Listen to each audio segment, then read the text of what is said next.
Praise the lord. దేవునికి స్తోత్రం. కూడి వచ్చిన వారందరికీ స్థానికంగా అలాగనే దూరంగా చూస్తున్న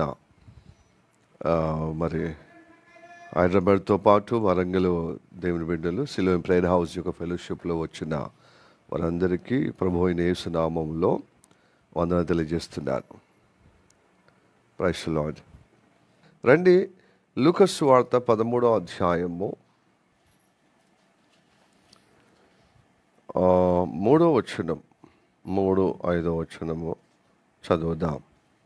3వ వచనం.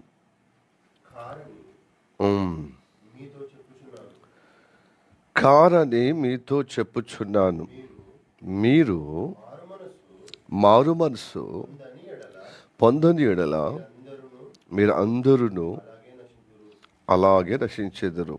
అలాగనే 5వ వచనం కూడా, కారని మీతో చెప్పుచున్నాను, మీరు మారు మనసు పొందని ఎడల మీరు అందరూ అలాగే నశించెదరు. ఈ వాక్యము మన వెనుకల్లో దేవుడు ఆశీర్వదించును గాక. ఆమేన్. చిన్న ప్రార్థన చేద్దామా. సకల ఆశీర్వాదానికి కారణభూతుడమైన మా పరలోకమందున్న మా తండ్రి, నీకు వందనాలప్ప. ఇదిగో ప్రభా, ఈ ఉదయకాలములందరినీ నీ వెచ్చనైన కరముల చేత మనందరినీ సమకూర్చావని నమ్ముచున్నానయ్యా. నీ ప్రేరేపణ లేక, నీ నడిపింపు లేకపోతే మేము రాలేమయ్యా తండ్రి. ఎప్పుడు శరీరము నీ సంఖ్యలో గడపటానికి బదులుగా ఈ లోకరీతిగానే ఉండాలన్నా అయా ఉబలాటం ఉంటుంది. కానీ మా యొక్క ప్రభ స్తోత్రం తండ్రి, మా ఆత్మీయ జీవితంలో బలపడాలంటే, ఆత్మలో మేము ఉల్లాసింపబడాలంటే, ఆత్మీయ నడిపింపులో ప్రభా మేము ఏకీభవిస్తే తప్ప మేము నడిపించబడలేము. అది నీ పరిశుద్ధ ఆత్మ ద్వారానే తండ్రి. నీ ఆత్మ ద్వారానే ప్రభా సాధ్యము తండ్రి. మేము అనుకుంటాము కానీ అనుకున్నది ప్రభు స్తోత్రం తండ్రి అయ్యా విశ్లేషించుకుంటాం, ఇది మంచిది చెడ్డది, కానీ చెడ్డలోనే వెళ్తాం. అలాంటి ప్రభా ఈ లోకమంతా చెడులో ఉన్నది కాబట్టి శరీరము చెడే అపేక్షించేటువంటి అయా మూర్ఖత్వంలో పోయేది గనుక తండ్రి ప్రభా, ఎప్పుడు కానీ ఆత్మ మనసు కలిగి రావడం అనేది నీ కృప ద్వారా నువ్వు ప్రేరేపిస్తే తప్ప, అలాంటి మనసు ఇస్తే తప్ప, అలాంటి వాతావరణం ఇస్తే తప్ప, నువ్వు అలాగా అయా నడిపింపులో ఉంటే తప్ప మేము రాలేము తండ్రి. అతి అనుగ్రహం మాకు కలగజేసిన వందనాలు. మేమే కాదయ్యా, ప్రపంచం యావత్తు ప్రభు నీ సముఖంలో గడపటానికి ఉదయకాలంలో పెందలకడ నుంచేలే సమకూరుస్తూ ప్రభు నడిపిస్తున్నావని నమ్ముచున్నానయ్యా. ప్రభు మేము మమ్మల్ని అయితే ప్రభు నీ కృప ద్వారా జ్ఞాపకం చేసుకున్నాం. మేము మంచివారమని కానే కాదు, కేవలం నీ కృపని బట్టి తండ్రి. ఇదిగో మరొక తరుణము తండ్రి, ఈ ఆదివారంలో మమ్మల్ని సమకూర్చలకే వందనాలు. హైదరాబాద్ ఫెలోషిప్తో పాటు వరంగల్లో ప్రభు సిలోన్ ప్రేయర్ హౌస్ అదిగో స్తోత్రంతో సాహసంగా తన దైవ సమ్ముఖంలో గడిపిన బిడ్డలందరినీ ప్రభు నువ్వు దర్శించమని ప్రార్థన చేస్తున్నాం. ప్రభు మమ్మల్ని దర్శించు, వారిని కూడా దర్శించు. ఈ చూస్తున్న వాళ్ళు, చూడబోతున్న వారిని కూడా దర్శించి నీ వైపున అయా ఇంకనూ బలపరచబడే విధంగా, నీతో అనుబంధము కలిగే విధంగా, ఈ నడిపింపులోనే క్షేమాభివృద్ధి ఉంది అని గ్రహించేటట్లుగా మాట్లాడమని ప్రార్థన చేస్తున్నాం తండ్రి. నీ సేవకుడు ప్రభా అయ్యా వెర్రివాడు ప్రభా, ఉత్తవాడు తండ్రి. అతని ప్రభు స్తోత్రం నీ సిలువ చాటుకు మరుగుపరుచుకొని నీ రక్తం ద్వారా పరిశుద్ధపరిచి నీ అభిషేకం ద్వారా నాతో మా అందరితో మాట్లాడమని ప్రార్థన చేస్తాను. నీ మాటల్లోనే మా క్షేమం ఉంది, నీ మాటల్లోనే మా జ్ఞానం ఉంది, నీ మాటల్లోనే ప్రభు స్తోత్రము తని మాలో మంచుతనం కలుగుతుందయ్యా. నీ మాటలు జీవమైనవయ్యా. నీ మాటలు ప్రభు స్తోత్రము తని మమ్మల్ని ఉద్ధరించేదయ్యా. అట్టి విధంగా మమ్మల్ని సంధిస్తావని నమ్ముచున్నా. అలాగనే వినిపించుకుని చెవులు గ్రహించే మనసు మాకు ప్రసాదించి, దుష్టుని కార్యాలు, దుష్టుని ప్రభావము, వాని అధికారం మీద జయం పొందే విధంగా మమ్మల్ని అందరినీ పరిశుద్ధాత్మ ద్వారా అయా నీ వాక్యం చేత ప్రభావితంగా జీవంగా మమ్మల్ని గొప్పగా స్థిరపరచమని యేసయ్య నామములో ప్రార్థించి అడిగి వేడుకుంటున్నాము పరమ తండ్రి. Amen. Praise the Lord. Hallelujah. Okay, దేవునికి స్తోత్రం. యేసయ్య నామములో తన దేవునికి వందనాలు తెలియజేస్తూ కూడి వచ్చిన వారందరికీ ప్రభు యేసు నామములో మరొక దఫలో మరొకసారి మీకు అలాగనే దూరంగా ఉన్నటువంటి వరంగల్ సంఘ బిడ్డలకు శుభములు తెలియజేస్తున్నాను. Praise the Lord. Hallelujah. Okay, ఈ లూకా అనే భక్తుడు ఒక ఫిజిషియన్, డాక్టర్. ఈయన ఒక డాక్టర్, విద్యావేత్త, మంచి ఫిజిషియన్. అంటే డాక్టరు, ఇప్పుడున్న ఫిజిషియన్ ఉంటారు కదా, ఎండి డాక్టర్లు, మాస్టర్ ఆఫ్ డాక్టర్. సో అలాంటి కేటగిరీ చెందిన వ్యక్తి ఆ కాలంలో 2000 సంవత్సరంలో లోకభక్తుడు. అందుకోసమే ఈ లోకభక్తుడి యొక్క సువార్త గ్రంథము ఒక ప్రత్యేకంగా ఉంటుంది.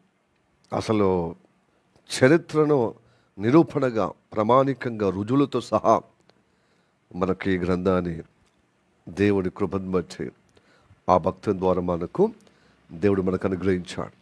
ప్రైజ్ ది లార్డ్, హల్లెలూయా. రుజువులతో సహా. అందుకోసమే క్రైస్తత్వము, క్రైస్తవ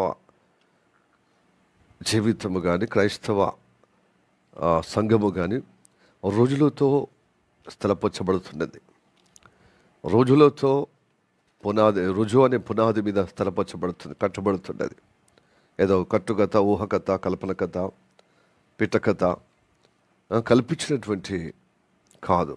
ఇది రుజువుతో మరి సత్యము కలిగి, మరి నిరూపణ కలిగి, మరి కలిగిన, మరి నీతి కలిగిన విషయాలు. ప్రైజ్ ది లార్డ్, హల్లెలూయా.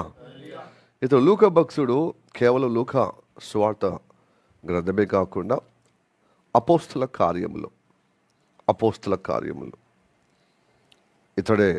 ఇతని ద్వారా దేవుడు రోజులతో సహా వారి అపోస్తులలో, అంటే యేసుప్రభు ఏర్పరచుకున్న 12 మంది శిష్యగణంగాని ప్రత్యేకంగా అభిషేకించి పరిశుద్ధాత్మ అభిషేకం ద్వారా వివిధ ప్రాంతాల్లో, ఏ విధంగా యెరూషలేములో, మరి సమరయ, యోదయ, మరి అందంతటా, ఇక వాటితో పాటు సమీపంగా ఉన్న వాటి దేశాలతో పాటు అనేకమైనటువంటి ఆసియా వైపున, మరి అన్యుల వైపున, గ్రీక్, మరి తెస్సలోను పట్టణము, ఏథెన్స్ పట్టణం రాజధాని, గ్రీక్ రాజధాని, కొరంతి మొదలైనటువంటి పట్టణాలతో పాటు అనేక దేశాలు ఆసియా వైపు కూడా విస్తరించబడ్డది.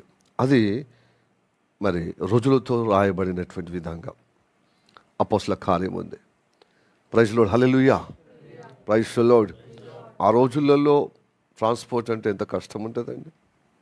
ఆ రోజులలో ఆ మధ్యధరా సముద్రం ఉందే, మహాసముద్రం, దాన్నే మెరిడేరియన్ సీ అంటారు ఇంగ్లీష్లో.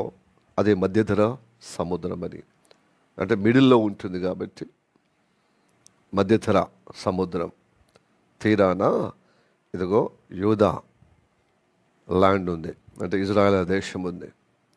సో దేవుడు అబ్రహాముకు, ఇస్సాకు, యాకోబుకు ఇచ్చిన వాగ్దానము, నీకు నీ సంతతికి ఇది స్వాస్థ్యంగా ఇస్తానని ఒక మనిషితో చెప్పిన మాట, అతడే ఈ లోకంలో వదిలిపెట్టిపోయినా దేవుడు ఒక మనిషికి ఇచ్చిన మాట తన సంతానము తరతరాలకు వారికి స్వాస్థ్యం ఇస్తూనే, స్థిరపరుస్తూనే ఆయన నామని ఘనపరుచుకునే విధంగా నడిపిస్తున్నాడు. హల్లెలూయా. మరి మధ్యలో ఎందుకు చెదిరిపోయినాడు? దేవుని మాట వినక. దేవుడు ఇచ్చినటువంటి స్థలములో, దేవుడు ఇచ్చినటువంటి ఆశీర్వాద బలముతో ఎదుగుతున్న ఆ అబ్రహాం సంతానము కాలక్రమేపీ అది ఇస్సాకు, యాకోబు యొక్క కుమారులే ఇజ్రాయేలుగా పిలువబడుతున్నారే. మరి దేవుడి మాటగా దేవుని చూపించిన స్థలములో క్షేమంగా అన్ని విధాలుగా మానసికంగా, శారీరకంగా, ఆధ్యాత్మికంగా ఉన్నప్పుడు చుట్టుపక్కల ఉన్నటువంటి దేశాల ఆచార వ్యవహారములో, వారి కట్టుకథల్లో, వారి కల్పిత గాథల్లో, వారి నమ్మకాల్లో, వారి మతములో, వారి యొక్క కట్టుబాటులో, సంప్రదాయాల్లో మునిగి తేలిపోయారు. వాటి ప్రభావంలో పడిపోయారు.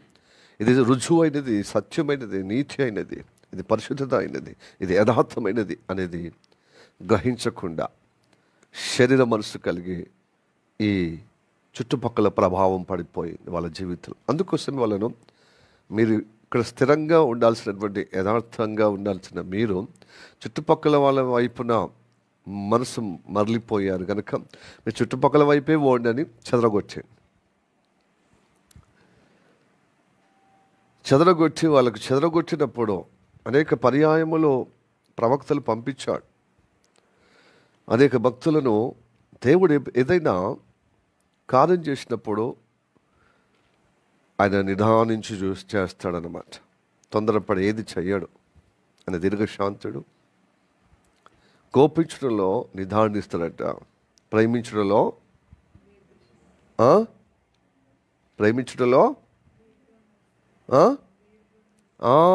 దీర్ఘంగా ఎక్కువగా సహనము కలిగి ప్రేమిస్తూ ఉంటాడు. తొందరగా ప్రేమించగలిగే దేవుడు ప్రేమ స్వరూపుడు కాబట్టి కోపం చేయట్లో వెనక ముందు ఆడుతాడనమాట. 1-2-3 సార్లు శిక్షించలో కూడా వెనక ఆడుతాడట. కానీ ఆశీర్వదించుటలో తొందరగా ఇవ్వటకు ఆయన మంచితనానికి నిదర్శనం. ప్రైజ్ లార్డ్, హల్లెలూయా. కృప చూపట్లలో 10 తరముల వరకు 1000 సంవత్సరాల వరకు చూపిస్తే వాళ్ళు శిక్షించడంలో 4-5 తరాలు అని చెప్తాడు. హల్లెలూయా, ప్రైజ్ లార్డ్. అయితే దేవుడు సహనానికి పరీక్షించి ఆయన ఘోరంగా మంచోండే కోపం రేపే అటువంటి మనస్తత్వం మానవ జాతిది. గెలుగుతూ ఉంటాం. అంత సహనాన్ని బాగా పరీక్షించే విధంగా, మూర్ఖత్వం కలిగే విధంగా అయిపోయారు. కాబట్టి దేవుడు చూసి వీళ్ళకు చిన్న శిక్షలు, చిన్న హెచ్చరికలు, గద్దింపులకు వీళ్ళకు లోబడతలేరే. వీరి పితరుల నుంచి చూస్తున్నాను. ఒక అబ్రహాం, ఇస్సాకు, యాకోబు మినహా మిగతా వారందరూ వాళ్ళ పితరులు చెప్పినట్టే మూర్ఖంగా ప్రవర్తిస్తారు. వీళ్ళకు బుద్ధి రావాలి, గుణపాఠం రావాలని చెదరగొచ్చాడు అన్నమాట. అందుకోసమే యెరూషలేము వారి రాజధాని, ఇజ్రాయేలుకు ఉన్నటువంటి మరి రాజధాని గురుడు యెరూషలేము పట్టణము కానీ దాని పురములో ఉన్న నివాసులు కానీ, దేవుడు శాంతి కలిగిన దేవుడు, పరిశుద్ధ దేవుడు, నీతిగల దేవుడు, అంత గొప్ప దేవుడు కలిగి ఉన్నా కూడా దేవుడి మాట వినకపోతే ఆ దేశానికి ఉన్నన్ని కష్టాలు, యుద్ధాలు ఏ దేశానికి రాలే. అసలు ఒకవేళ వస్తున్నా అది కాలగర్భంలో మునిగిపోయేది. దేవుడు మాట ఇచ్చాడు కాబట్టి, దేవుడు ఏర్పరచుకున్నాడు కాబట్టి, దేవుడు ఒక హెలికాప్టర్ దిగాలన్నా ఒక విమానాశ్రయము ఏర్పాటు చేస్తేనే ఏరోప్లేన్ దిగినట్టు అట్లాగా ఇజ్రాయెల్ ప్రజలు ఏర్పరచుకున్నాడు. అది హల్లెలూయా, హల్లెలూయా. తన చిత్తము నెరవేర్చడానికి. చాలామందికి డౌట్ ఉంటుంది. దేవుడు సృష్టికర్త కదా, ఆయన సర్వాంతర్యామి అన్నప్పుడు, అందరూ ఆయన వారు అన్నప్పుడు వాళ్ళనే ఎందుకు స్పెషల్ అంటే, దేవుడు ఒక్కరిని ఎన్నుకొని అదిగో ఆయన మాట చొప్పున ఇంతగా గొప్పగా దేవుడు వాగ్దానం ప్రకారంగా విస్తరించబడ్డారు. అయితే వారిలో దేవుని యొక్క ప్రణాళిక, దేవుని యొక్క ధర్మశాస్త్రం, లోకమంతా సాతాను వశంలో అయి దేవుని మాట లేకుండా, దేవుని యొక్క మరి ఏర్పాట్లు లేకుండా విచ్చలవిడిగా ఎవరికి వారు ఎవడా తీరుగా వారి మతాలు, కులాలు, కట్టుబాట్లు, సంప్రదాయాలు ఏర్పరచుకొని ఆ సృష్టికర్తకు ఏమాత్రమో ఎడమియ్యకుండా, ఏమాత్రమో అవకాశం ఇవ్వకుండా దుష్టుడు పకడ్బందీగా ప్రజలను, వాళ్ళ మనోనేత్రాలను కబ్జా చేసి వారిలో ఉండే దేవుడు తప్ప ఇంకెన్నైనా దేవతలు చేసుకోవచ్చు వీళ్ళు. సత్యం తప్ప ఇంకెన్నైనా అసత్యమైన. ఎందుకంటే కొంచెము సత్యంలో కనబడాలి, అసత్యంలో వెళ్ళిపోవాలి. అది ఎందుకంటే మంచి చెడ్డలు ఇచ్చిన ఫలము యొక్క ప్రభావం. ఎందుకంటే దేవుని దగ్గర కొంచెంసేపు, కొన్ని రోజులు, కొన్ని యుగాలు దేవునితో అనుబంధముగా మంచితనంలో ఉన్నాడు కదా వాడు. దేవునికి ఎప్పుడైతే వ్యతిరేకమైన బుద్ధి వచ్చిందో వాడు చీకటి శక్తిగా మారిపోయాడు. హలో, చీకటి శక్తిగా మారిపోయింది. ఇక్కడ కాన్సన్ట్రేషన్ పెట్టకపోతే చీకటి శక్తి మిమ్మల్ని ఆవరిస్తుంది. దేవుని వాక్యానికి మీద మనసు లేని వారు ఆటోమేటిక్గా దుష్టుడు యొక్క ఆవరిస్తాడు. కనుక ఇక్కడనే దగ్గరనే కూర్చొని ఆత్మీయంగా దూరం ఉంటే బాడీ ప్రజెంట్, మైండ్ ఆబ్సెంట్ ఉన్న వాళ్ళకు దేవుడు స్వాధీనం ఉన్నట్టు కాదు. సాతాను మిమ్మల్ని మోసంలో, ట్రాప్లో పడేస్తుంది. మన ట్రాప్లో పడిపోయిన వారే. Praise the Lord, hallelujah. కాబట్టి ట్రాప్లో పడిపోకుండా దేవుని ఎవరి మనసు అయితే నా మీద ఉంటుందో వానికి శాంతి ఇస్తా అన్నాడు.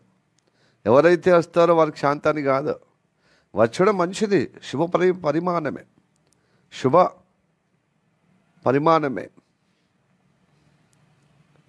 కానీ నీ మనసు దేవుని పైన పెట్టకపోతే, until unless you are not keep your heart on to him, you can't get the peace in your life.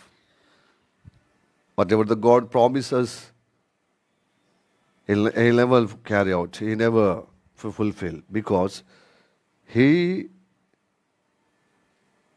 told us, those who are keep their hearts unto me, అంటే అతని మీద. ఎవరి మనసు నా మీద మోపబడుతుందో వానికి శాంతి కలగజేస్తా అన్నాడు. హల్లెలూయా. ఎలాగనగా అతడు నా మీద విశ్వసిస్తుడు కనుక నేను శాంతిని అనుగ్రహిస్తున్నాను. విశ్వాసము దేవుని మనసు దేవుని మీద పెట్టాలి, దేవుని వాక్యం మీద పెట్టాలి. దేవుడు ఎక్కడున్నాడు? మనం విగ్రహ ఆరాధనకు వ్యతిరేకం కదా. విగ్రహంగా దేవుడిని, అంటే విగ్రహం ఉన్నదంటే ఆ విగ్రహం మీద పెట్టొచ్చు కదా, ఆ ప్రతిమ మీద పెట్టొచ్చు కదా, ఆ బొమ్మ మీద పెట్టొచ్చు కదా. అంటే దేవుని వాక్యం మీద పెట్టడము, మనసు పెట్టడం. అంటే ఆది యందు వాక్యం ఉండను, వాక్యం దేవుని యొద్ద ఉండను, ఆ వాక్యమే దేవుడు ఉన్నాడు. ఆ వాక్యమే కృపా సత్య సంపూర్ణంగా మన మధ్యలో రక్తమాంసలు కలిగి యేసు ప్రభు రూపంలో వెలిసాడు 2000 సంవత్సరం. అంతకుముందు ఎలా ఉన్నాడు? వీళ్ళు ఏమంటారంటే మిగతా మతస్థులు వాళ్ళకు అంతకంటే ఇంకా వాళ్ళకి ఎక్కువ ఆలోచన ఉండదు కదా, వాళ్ళకు ఒక పరిధి ఉంటుంది కదా. దేవుని ఆత్మ అయితే విశాలం చేయబడుతుంది, సంకుచితమైన మైండ్ను, హృదయాన్ని. వాళ్ళంత మాత్రమే శరీరధారిగా అవతరించింది లెక్క పెడుతున్నారు. అంతకుముందు ఆయన అదృశ్యుడు కదా, దేవుడు ఆత్మస్వరూపుడు కదా, వాక్యమై ఉన్నవాడు. వాళ్ళలో కూడా ఉంటుంది. ఆది అందే శబ్దం ఉన్నది, ఆది అందే సుర, ఆది అందే వాక్యము, ఆది అందే ఓంకారం ఉందంటే ఓం శబ్దం, ఓం అంటారు. ఇక దాన్ని రకరకాల దేవతలకు ఆపాదిస్తారు. అది వారి విశ్వాసం, వారి యొక్క నమ్మకం. మన నమ్మకం ఏంటిది? ఆ వాక్యమే దేవుడు. ఆ వాక్యమైన వ్యక్తి శరీరధారిగా అవతరించి. ఎందుకు వచ్చాడు శరీరధారికి అంటే, ఇదిగో చెడిపోయిన మానవాలను దేవుని మాట వదిలిపెట్టి సాతాను వశములో, వాని యొక్క కబ్జాలో, ఆయన మరణ పాశంలో చిక్కబడి విలవిలాడుతూ ఏదో బతుకున్నంత నెట్టిస్తూ ఏదో శరీర మనసు కలిగి 4 రోజులు కష్టమో నిట్టూరుపో సుఖమో దుఃఖమో ఎదుర్కొనే విధంగా చేస్తూ కాలగర్భలో కలిసిపోతున్నారు. వాళ్ళ ప్రాణాత్మ ఎక్కడికి పోతుంది? పరలోకం పోతుంది, నరకం పోతుంది. ఎందుకంటే ఆ ప్రాణాత్మ సాతాను వశంలో ఉంది కాబట్టి భూమి మీద ఉన్నంత వరకు దానికి వచ్చే జీవితం ఏంటి తెలుసా? ఫలితము నరకం. అందుకోసం జన్మతః కర్మతః, జన్మలో పాపంలో పడుతున్నాం. ఎందుకంటే దేవుడు ఆత్మ కనుక ఆత్మ కలిగిన శరీరంలో వేస్తున్నాడు. ఆత్మతో, ఆత్మ ఎవరి అమ్మ నాన్న యొక్క అనుబంధంతో పుడుతున్నాం కదా, తల్లి గర్భంలో ఆత్మను. ఆ తల్లి గర్భంలో వేసినప్పుడే ఆ ఆత్మ, దేవుని ఆత్మ, దేవుని ద్వారా సృష్టింపబడిన ఆత్మ ఆ తల్లి శరీరములో భార్యాభర్త అనుబంధంతో పుట్టే ప్రతి వ్యక్తి ఆ రక్తము కలిసిపోతుంది అనమాట. ఆత్మకు శరీరము దాల్చబడుతుంది కదా. ఆ రక్తాన్ని బట్టి మొదటి మానవుడు దేవుని మాట వినకుండా సాతాను మాట విన్నప్పుడు పాపం వచ్చేసింది. చెప్తే వినకపోవడం పాపం కదా. పాపానికి వచ్చే జీతము శాపం, శాపానికి వచ్చిన ఫలితమే నిత్య నాశనమైన నరకం. అది ఇప్పుడు వారి జీవితంలో ఏమైంది? మానవ జాతి మొత్తము కలుషితమైపోయింది కనుక పుట్టుకతోనే పాపము, ఏ అభశుభం ఎరగినటువంటి పాపముగా జన్మిస్తున్నారు ప్రతి ఒక్కరు. అందుకోసమే ఈ అభశుభం ఎరిగినటువంటి వ్యక్తులు పాపము జన్మతః పాపంలో పుట్టడం అది న్యాయమా అని వస్తుంది. అది రావాల్సింది కూడా. నేనేం చేయలే కదా. క్రియల వల్ల దోషమైతే నేను బాధ్యుని. కానీ నాకు తెలియకుండానే ఒక పాపం అనేది వచ్చేసింది కదా. అందుకోసం నీకు తెలియకుండానే పరిష్కారం దేవుడు సిద్ధపరిచాడు. రక్తం చిందించకుండా, నీకు బదులుగా రక్తం చిందించకుండా పాప క్షమాపణ కలగదని హోమబలులు బలియాగము గావించుటకు ఇదిగో దేవుడు ఆయా భక్తులు ఆయా గ్రంథంలో ప్రత్యక్ష పరోక్షంగా పెట్టాడు. హల్లెలూయా, ప్రైజ్ ది లార్డ్. దేవుడు ఇజ్రాయెల్ ప్రజలు ఏర్పరచుకున్నాడు కాబట్టి అక్కడ ల్యాండ్ అయ్యాడు. తప్పితే మిగతా గ్రంథాల్లో వైదిక ధర్మం అని చెప్పుకున్న ప్రతి ఒక్కరూ రక్తం చిందించకుండా పాప క్షమాపణ కలగదనే ఆ నిబంధనలో ఉన్న వారందరూ యేసయ్య రక్తం ద్వారా విమోచింపబడుటకు దగ్గరకు వస్తున్నారు. కాకపోతే యేసయ్య నామం అనేది అది పరాయి వాళ్ళ దేశంలో జన్మించిన కారణాన్ని బట్టి, లేక తెల్లోళ్ళు నమ్ముకున్న కారణాన్ని బట్టి మనము అని యాక్సెప్ట్ చేస్తలేం. ఆయన ద్వారా భక్తులు సృష్టించినది, కనిపెట్టినది, డిస్కవర్ చేసేది, ఇన్వెషన్ చేసినది అన్నీ కావాలి సౌకర్యంగా, సౌలభ్యం కోసం. కానీ యేసయ్య నమ్మితే సమాజంలో చిన్న చూపు. ఎందుకంటే యేసయ్య నమ్మకుంటే ఏ భేదంలో అందరూ సమానత్వం కలుగుతారు. ఏ భేదంలో అందరూ పాపం చేసిన వారు కాబట్టి ఏ భేదం లేదు. యేసయ్య నమ్ముకుంటే కులం అనే భేదం ఉండదు, మతం అనే భేదాలు ఉండవు. అందరూ సమానంగా అవుతారు క్రీస్తు రక్తం ద్వారా కడగబడిన వారందరూ. ఆ సమానత్వము నచ్చలేదన్నమాట.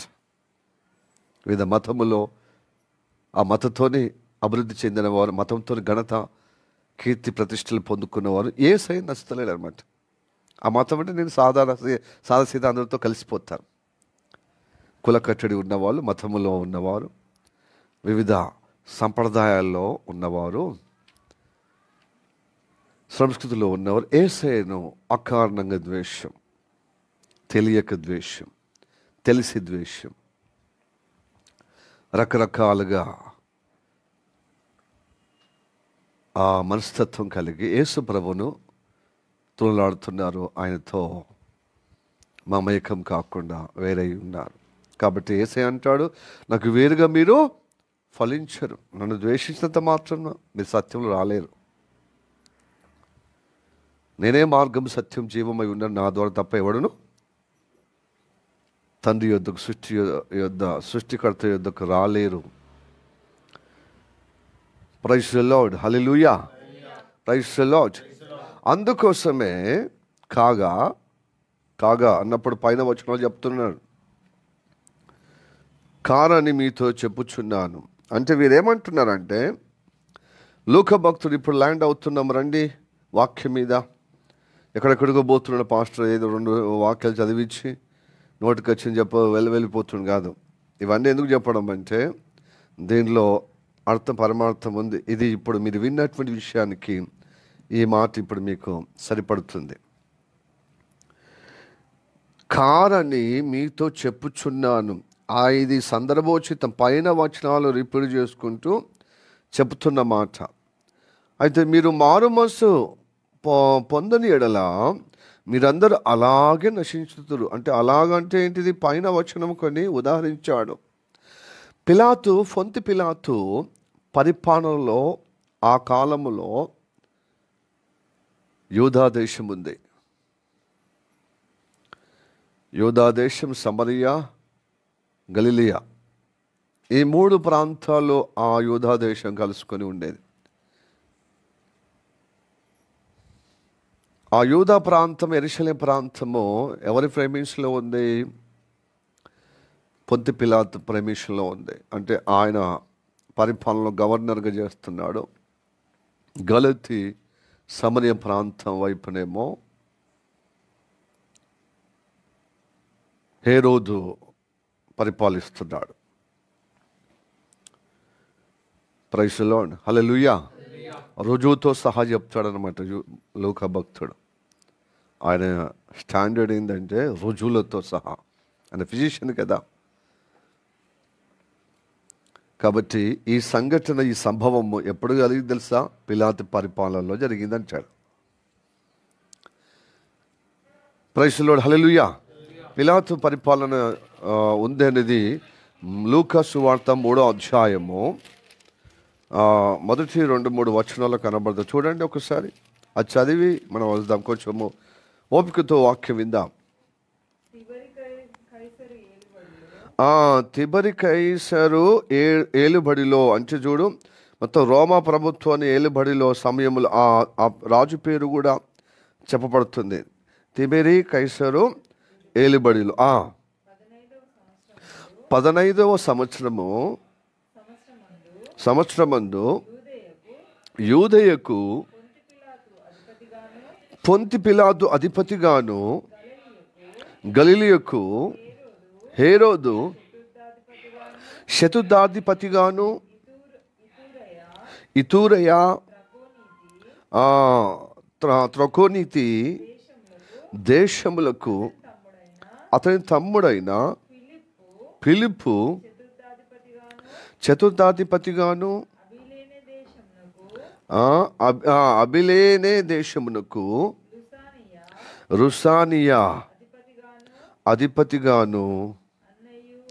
చూడు 2వ వచనం, అన్నయ్యు ప్రధాన యాజకులు వీళ్ళు. ఒకరేమో రోమా ప్రభుత్వం ద్వారా అపాయింట్ చేయబడ్డారు, ఒకరేమో మతపరంగా అపాయింట్ చేయబడ్డారు. అందుకోసం ఇద్దరు ప్రధాన యాజకులు. ఇది సందర్భం బట్టి మన వాక్యం నేర్చుకుందాం. ఎవరు? అన్నయ్యు, కయపయు ప్రధాన యాజకులుగాను ఉన్న కాలమున అరణ్యములోనున్న జకరియా కుమారుడైన యోహాను యొద్దకు. అబ్బా, దేవుని వాక్యం జకరియా కుమారుడైనటువంటి యోహాను, బాప్తిసం యోహాను నుంచి వెళ్ళి ఇదిగో దైవస్వరం వచ్చిందని చెప్పచ్చు కదా, ఇన్ని రుజువులతో సహా. ఇతడు సామాన్యుడు వ్యక్తుడు కాదు. అంటే రుజువు. రానున్న కాలములో ఇట్లనే కొండముచ్చలు ఉంటారు, కొంతమంది కుక్కలాగా వాగుతారు, గట్టు కుక్క మరిగినట్టుగా. అసల్ది ఎసరు పెట్టే విధంగా, అంటే న్యాయమైన సత్యమైన వాక్యమే బలహీనం చేసేటువంటి రోజులు వస్తాయి. లోకమే అలాంటిది. కాబట్టి వాళ్ళ మతం, వాళ్ళ యొక్క కులం అని హైలైట్ చేసి నిజమైన దేవుని యొక్క ఏర్పాటును బలహీనం చేస్తారు. ఇప్పటికీ జరుగుతుంది అది. కానీ గట్టు కుక్క మొరిగినట్టుగా సత్యవాక్యం ఉంది. ఎంత సత్యవాక్యానికి భిన్నంగా మొరిగిన అంత మాత్రాన సత్యానికి ఏమీ ఒరగదు. అది అలసి అదే నశించిపోవడం తప్పించేముండదు. ప్రైజ్ ది లార్డ్, హల్లెలూయా. సత్యానికి ఎవరైనా భిన్నంగా మాట్లాడే వారందరూ కాలగర్భంలో చరిత్ర లేకుండా చరిత్రహీనులుగా, సత్యహీనులుగా, దుర్మార్గులు, మూర్ఖులుగా సాతాను వైపు వెళ్ళిపోవడమే, నాశనంలో వెళ్ళిపోవడమే. ఇప్పుడు ఆ రుజువుతో చెప్తున్నాడు. పిలాతట, పొంతి పిలాతు పరిపాలనలో, గవర్నర్లో యెరూషలేము దేవాలయంలో ప్రార్థన చేయడానికి వచ్చారట. వచ్చిన వారు మరి ఏమైందేమో, పిలాతు చంపించిండట ఆ భక్తులను.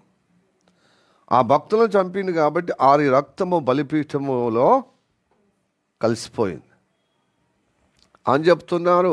యేసయ్యకు చెప్తున్నారు. ఆ కాలంలో ఉన్న భక్తులు, యేసయ్యను వెంబడించిన భక్తులు, అక్కడ చుట్టుపక్కల భక్తులు యేసయ్యతో చెప్తున్నాడు. అయితే భక్తులు అనుకుంటున్నారు, ఆ కాలంలో ఉన్నటువంటి మనుషులు అనుకుంటున్నారు, ప్రజలు అనుకుంటున్నారు, ఏ పాపం చేసిండు అందుకోసం ఆయన అట్లాగా బలిగొన్నాడు, అందుకోసం వాళ్ళని అంతగా హతమార్చాడు, క్రూరంగా చంపేశాడు. ఈ సంభవము లోక భక్తుడు తప్ప ఎవరు యోహాను భక్తుడు కానీ, మార్కు భక్తుడు కానీ, మత్తయి భక్తుడు కానీ ప్రస్తావించలేదు. కేవలము లోక భక్తుడే ప్రస్తావిస్తున్నాడు.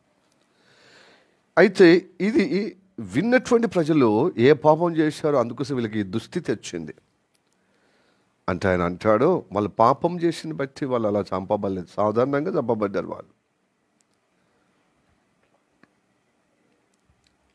సాధారణంగా చంపబడ్డారు. కాగా ఇప్పుడు వచ్చింది చూడండి. కారని మీతో చెప్పుచున్నాను. మీరు అనుకున్నట్టుగా వాళ్ళు పాపం చేసి చచ్చిపోయారని కాదు, కానీ మీరు మాత్రము మారుమనసు పొందితే తప్ప మీరు కూడా అలాగే నశించిపోతారు అంటున్నారు అన్నమాట. ప్రైజ్ ది లార్డ్, హల్లెలూయా. మీరు కూడా అలానే చచ్చిపోతారు, నశించిపోతారు. మీరేమనుకుంటున్నారు? మీ మంచోళ్ళము కాబట్టి ఈ దుస్థితి మాకు రాలే. చాలా మట్టుకు ఇలా అనుకుంటారు కదా. ఎవరైనా సడన్లీగా సరైన వయసులో చనిపోకుండా ఎప్పుడైనా ఆయుష్ తగ్గి, లేకపోతే దీర్ఘమైన రోగంతో పడినా, లేకపోతే అకస్మాత్తుగా యాక్సిడెంట్ అయినా, అకస్మాత్తుగా ఏదో ఒక సంభవించి చనిపోయిన వారు ఏ పాపం చేసినందుకు ఈ దుస్థితి వచ్చింది. కిరాతకంగా చనిపోయారు, ఘోరంగా చనిపోయారు అని మనకు తోచినట్టుగా, మనకు అనుకున్నట్టుగా, కులస్తులు చెప్పినట్టుగా, పెద్దలు చెప్పినట్టుగా, లేకపోతే మతస్థులు అనుకున్నట్టుగా అనుకుంటున్నాం అన్నమాట. ఈ మంచోళ్ళే, బ్రతుకునే వాళ్ళు మంచోళ్ళట, చచ్చిపోయేటోళ్ళు ఏ పాపం చేసి అందుకోసమే అర్ధాంతరంగా చనిపోయారు సడలుగా. ఈ సంభవాన్ని దృష్టించి మాట్లాడుతున్నాడు. కాదు మీరు అనుకున్నట్టుగా కారని మీతో చెప్పుచున్నాను అంటున్నాడు. ప్రైజ్ ది లార్డ్, హల్లెలూయా. పై వచనం చదవండి. పిలాతు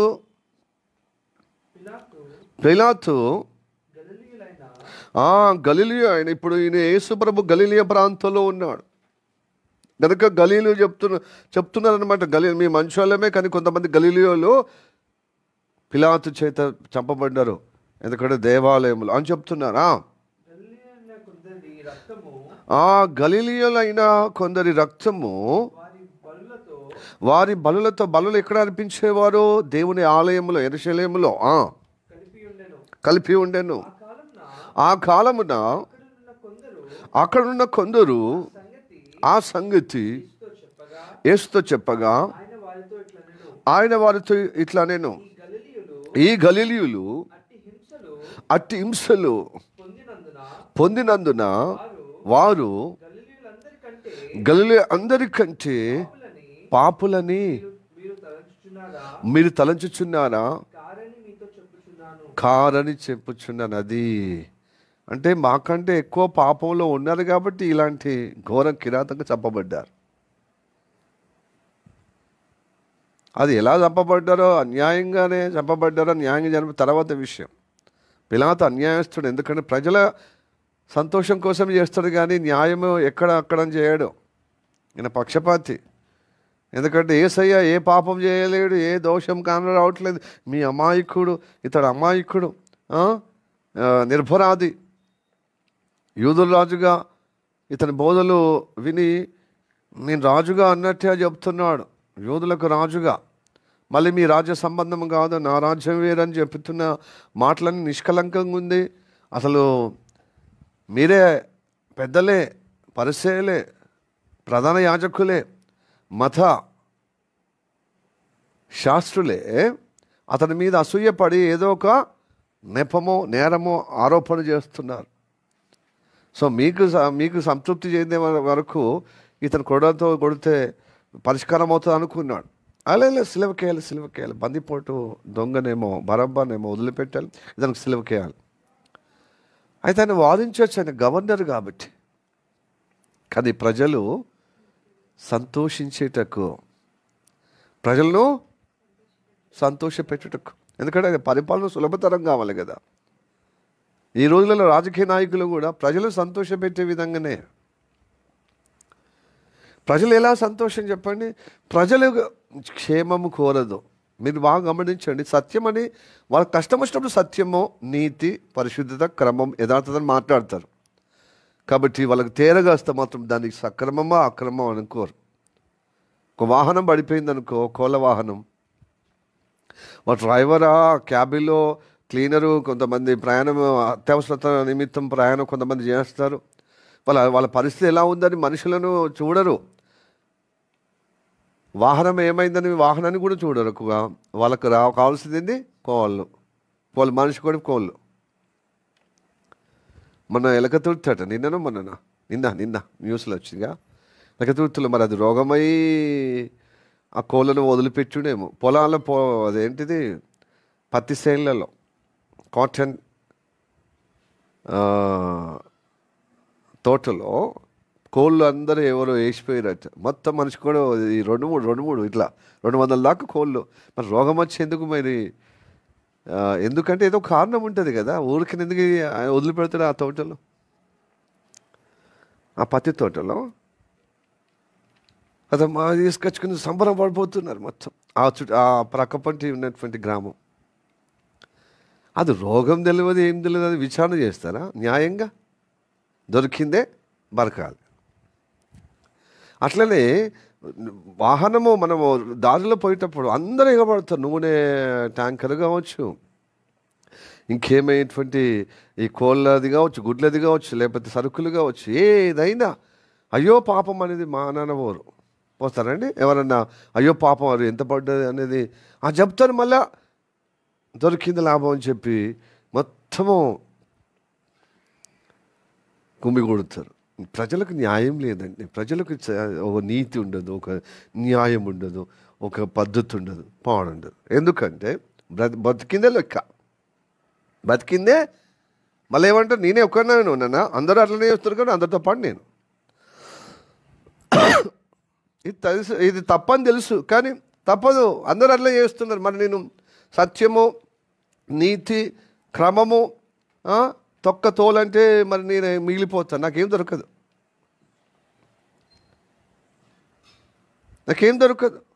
దొరికిందే లెక్క అని చెప్పి, బ్రతికిందే ఒక లెక్క అని చెప్పి ఆ క్రమమో అక్రమమో మొత్తానికైతే బ్రతికిందో లెక్క. ఆ బతికిందో లెక్క జీవితమే నడుస్తుంది సమాజం అంతా.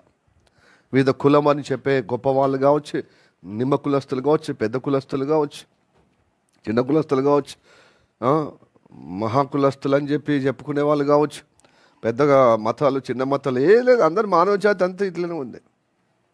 ఏదో దేవుని భయం ఉన్నవాళ్ళు దీని కృపను బట్టి నియంత్రించే విధంగా అదే ఇది తప్పు కదా అనుకుంటారు. కానీ ఆ భక్తి ముసుగులో ఉన్న మతపరంగా ఉన్న భక్తులు కూడా, క్రైస్తవులు కూడా ఏం లేదు, వాళ్ళు కూడా ఇట్లనే ఇస్తారు. ఇక్కడ దేవుని భయం లేకపోతే, దేవుని అడిబింబు లేకపోతే.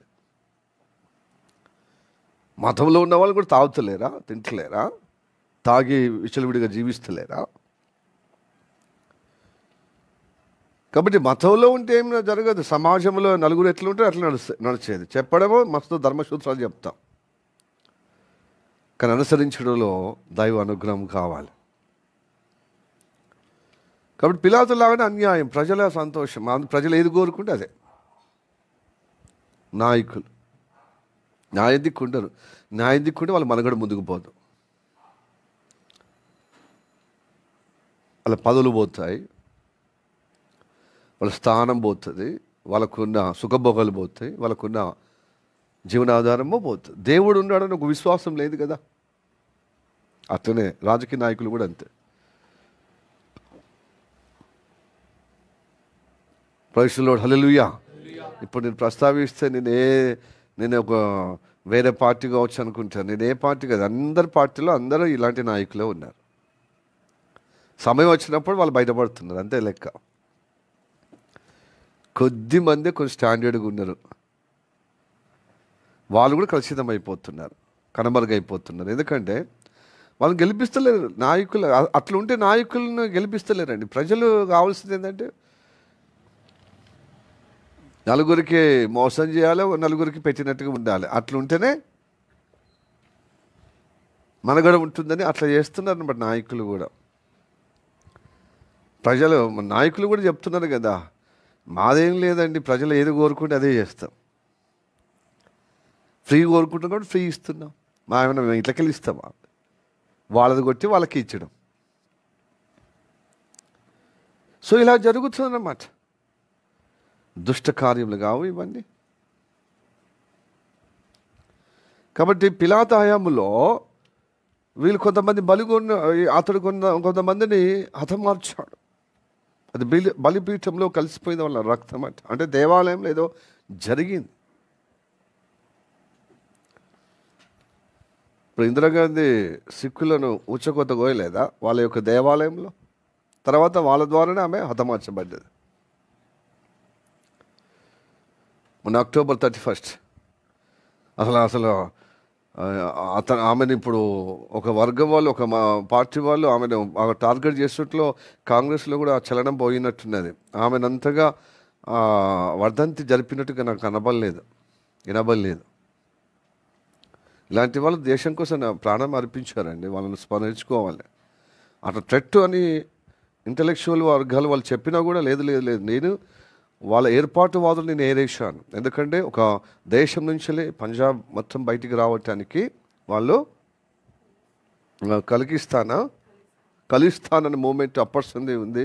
దాన్ని ఏరివేయటానికి ఉగ్రవాదంతో, మరి తుపాకులతో అది రాష్ట్రం దేశంగా మారటానికి వాళ్ళు ప్రయత్నం చేస్తూ వాళ్ళ మత ముసుగుతో ఎక్కడ అమృత్సర్ టెంపుల్లో వచ్చారు, గోల్డ్ టెంపుల్లో ఆపరేషన్ బూస్ట్ అనే పేరిట చేశారు. రక్తం మొత్తం అయిపోయింది అనమాట. రక్తం అయిపోయింది. మా ఆలయాన్ని అశుద్ధం చేశారు. పిలాతు కూడా అట్లే చేశాడు. లాస్ట్కి ఏం చేశారు? ఆ సిక్కులే మా మతానికి ఇబ్బంది చేశారని అంగరక్షకులు ఆమెను చంపేశారు ఆవరణంలో.